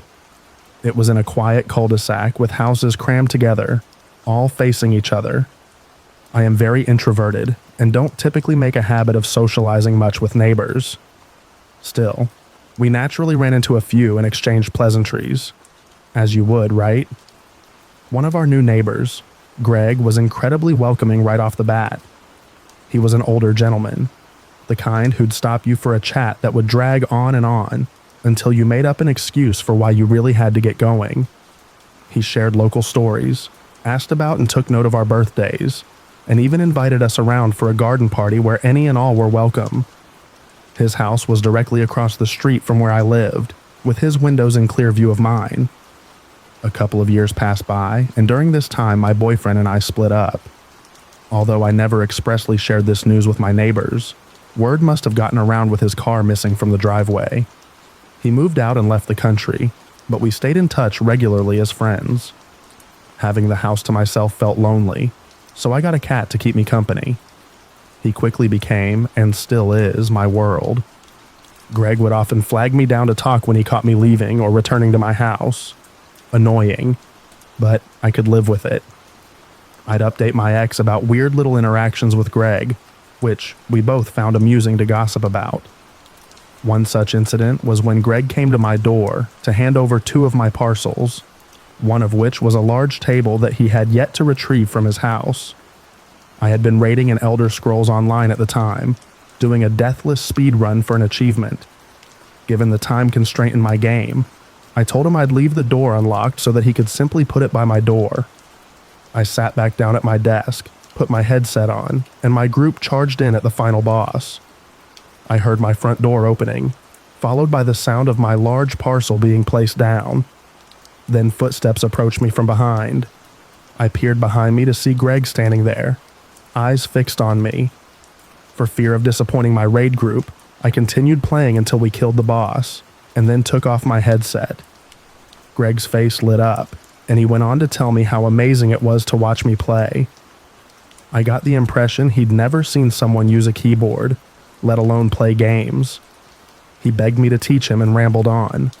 He was clearly intoxicated, so I laughed it off and gave a non-committal response. Despite repeated attempts to politely make him leave, he could not be persuaded. He seemed disappointed when I walked over to my door and opened it to clearly signal it was time to go, but he left without further incident. In the UK, houses often have individual outdoor bins for trash, which have to be rolled out to the street the night before collections take place. You're expected to bring the bins back to your property after collection. I noticed someone kept bringing my bins back in for me. Was I blocking someone's car by being too slow to do it? Around the same time, I also noticed someone had been using my bins. I brought it up to Greg one time. He pulled me over to talk, and he said the same thing had been happening to him. Maybe it was petty of me, but I decided to tape an old phone with a surveillance app to my window, overlooking the bins to figure out who it was. Lo and behold, it was Greg. I chalked it up to him having run out of bin space after the local council moved from weekly to bi-weekly collections due to staffing issues. Although it bothered me, my desire to avoid confrontation won in the end. Christmas rolled around, and the COVID-19 pandemic was in full swing. One late evening, I heard a knock at my door and walked over to see who it was. I had no peephole, so I opened the door not knowing what to expect. Greg stood at my doorstep, which was not particularly unusual. I'd gotten all too used to his antics. I immediately caught a strong waft of alcohol, but he spoke before I had time to process. He told me he had a Christmas present for me and handed over a red gift bag with colored tissue paper covering the contents. I really want to give you a kiss on the cheek, but I can't. Not with this pandemic going around, he said. That gave me the heebie-jeebies, so I did all I could to politely end this interaction and retreat back inside. He held me up by rambling on about God knows what. I firmly told him that I was busy and needed to go. That's when he laid a hand on my shoulder, leaned in, kissed my cheek, and then walked off in the direction of his house. I closed the door and simply stood there for a few moments in shock. The present was odd. Underneath the tissue paper were 2 bottles of Belgian beer, a can of half-eaten Pringles, sour cream and onion, and a small plastic bag containing little chocolates. I recognized the latter item. A next-door neighbor with young children had come around to put these plastic bags with chocolate and a handwritten note, signed with their address, through everyone's mail slots a few weeks prior. It was a sweet gesture and probably something they came up with to keep the stir-crazy kids busy. Upon inspecting the re-gifted chocolates, I noticed he'd even forgotten to remove the note from the neighbor. This kiss and gift gave me bad vibes, and I regretted accepting it. I decided I was done being mispolite and resolved to be firm in my future rejections. On the second day of the new year, I was feeling lazy and ordered food delivery. A mere 5 minutes after receiving my order, there was a knock at my door. Knowing the delivery driver hadn't forgotten anything, I concluded this had to be Greg. And then it clicked for me. He'd often turn up immediately after anything was delivered to my door. He was constantly watching my house. Was he dumping trash in my bins as an excuse to hang around my house? He called out for me through the door. I felt too uncomfortable to answer and retreated upstairs out of view of the windows. Later that night, he came back and kept knocking, but once again I ignored it in hopes of him going away. The following day, I contacted the police to file a harassment report. I felt sheepish doing so. Was it really that bad? He was just a lonely old man, and I hadn't been firm enough. Upon being asked whether I wanted the police to speak with him, I told them I'd do it myself. I just wanted the report on file, in case anything else happened. I would later become grateful for filing the report. Greg turned up at my door a few days later, telling me how worried he was about me. I told him verbatim, "I think it's best if we don't have any contact going forward." His response was eerie. "I just wanted to be your friend." I held my ground, cut the conversation short, and closed the door. Finally, it's over, I thought. A year went by without incident. Everything seemed fine, with no knocks on the door or unwanted conversations while I was outside. One night in winter, I was leaving my house to get groceries. It was completely dark outside, save for a lamp post casting some sparse light onto the street. My driveway was at the side of my house, where the bins were stored. This driveway was blocked in by a tall panel fence to add some privacy, seeing as the kitchen window was directly next to it. You could see right into my kitchen and living room through this window. As I was outside locking the door, I saw a figure in the dark, slinking out of my driveway and behind the fence. I immediately unlocked the door and went back inside. It was dark. I could have imagined it, but my gut told me otherwise. Was there someone waiting for me behind the fence? Ultimately, I trusted my instincts and decided to forego the groceries for the night. I bought and mounted a motion sensor light to illuminate my driveway. The memory of the shadowy figure quickly faded in my mind, and the new light gave me some comfort that I'd at least be alerted if someone was lurking outside my window. A couple of months after the incident, I was in my kitchen getting some food for my beloved cat. The window was directly to my left, around 3 feet away from where I stood. As I dumped the cat food into a bowl, I suddenly became aware of my motion sensor light being on. I scanned the outside, not seeing anything, until my eye landed on something in the bottom corner of the window. I squinted, trying to make out what I was looking at. It somehow wasn't properly illuminated. I kept staring for what must have been 30 seconds. The light outside remained on. Suddenly, Greg pops up into view, directly outside. He'd been crouched down, peering in from the corner of the window. I'm normally someone who's cool as a cucumber. I never raise my voice or yell. But I truly lost it at that moment, screaming, "What are you doing?" repeatedly. He just stood there, then nonchalantly asked, "Are you all right?" I kept screaming, but now it was, "Why are you there?" He walked off into the dark. I immediately called the police. Typically, the police in England leave something to be desired, but I have to give them credit for how they handled the situation. They took my statement over the phone and gave me a reference number. I received a couple of phone calls with updates and was told they'd bring him to the station. I was also informed that he was known to the police for having previously followed young women. Sometime later, he was arrested at his property in front of a wife I didn't even know existed. They did this to scare him, according to the officer I spoke to make a point. Sadly, he received nothing more than a police caution, which forbade him from being on my side of the cul-de-sac or contacting me. Still, it seemed to work. The window incident was the last real interaction I ever had with Greg. I did see him staring at me in the shower from his window one time when I forgot to close the blinds, but nothing else. I have since moved far away.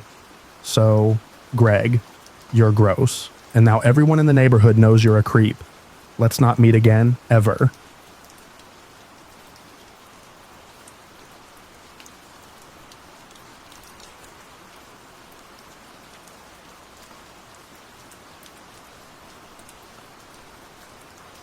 I had the closing shift, so I was alone. I was trying to get rid of a line. We closed in 5 minutes, and people kept coming in. So I announced only copies and prints. Shipments, which take 5 to 10 minutes each, were closed. I even turned someone else wanting a shipment away prior to this customer. This customer came in literally a minute to close with a big box. I saw her last in line, but didn't see the box as I was taking care of 3 customers at once. I looked at the clock, saw that it was closing time, and rushed to lock the door. I saw her box. I asked if it was a drop-off. All I'd have to do then was scan the label and give her a receipt. She said no, she wanted to ship it out. I said, "Sorry, we're not doing shipments now, we're closed." She didn't like that. She asked why she couldn't ship it out. I point to the door that showed the hours. "We're closed." She said, "No, you're not." Ah, one of those customers. I go back to the counter to finish with everyone else. She started getting loud, said that I'm a racist jerk. That's why I won't take her. I repeat, no, it's that we're closed, and told her to leave if she's going to be disrespectful. She countered that she will not leave. I said okay and tried to ignore her. She started cursing me out, cursing my mom out, cursing my non-existent kids out. I told her to leave several times. At this point, I will not take her regardless of what service she wanted. She got in my face several times, called me a punk, said she's gonna hit me, spit on me, knocked stuff over, called me a racist Puerto Rican jerk. If it matters, I'm not Puerto Rican. She even made an advance and laughed when I shielded myself. She did all of this in front of the other customers. Eventually, everyone else left and I was alone with her. It was well past closing time. Again, I told her to leave. Again, she said she's not going anywhere and kept calling me a racist. She said she'll wait until I leave so that she can follow me out, that she wants to know where I live. She kept getting close to the counter, getting in my space and following me around everywhere whenever I tried to move away from her. I called some coworkers from another store nearby to come over quick. I didn't want to be alone with her. She also taunted me to call the police, which I did because no duh. I stayed on the line with the dispatcher as I waited for the police to show up. She was still yelling and cursing me out the whole time I was on the phone, calling me all kinds of slurs and a racist. Then she took out her phone and started recording me. That set me off. I knocked the phone out of my face, told her to stop recording me. She screamed, smacked me in the face, broke my glasses and threw them in the trash. I told the dispatcher everything that was happening, and she said that she could hear, that it was a recorded line. The lady kept recording with her phone too, and made sure to shove it into my face several times, assuring me that I'm going on the internet, so everyone will know that I'm a racist. Police finally showed up. One took her outside and the other stayed with me to get our stories. My coworker then showed up and told the cops how he was watching the cameras from the other store and saw this lady acting deranged. Unfortunately, they weren't very helpful since the lady had footage that I knocked her phone. Therefore, I took action first and she could claim self-defense. We gave our statements. They left. I finally closed my register with my coworker's help and waited for my parents to drive the 40-minute commute to bring me my spare glasses, since I'm too blind to drive without them. In the end, I left the store an hour and a half after close. Thankfully, she wasn't waiting for me outside, and I didn't see her anywhere as I went to my car. Wherever you are, lady, I hope you feel better. Clearly, you're going through something and needed to get it out of your system through violence. But please, let's not ever meet again.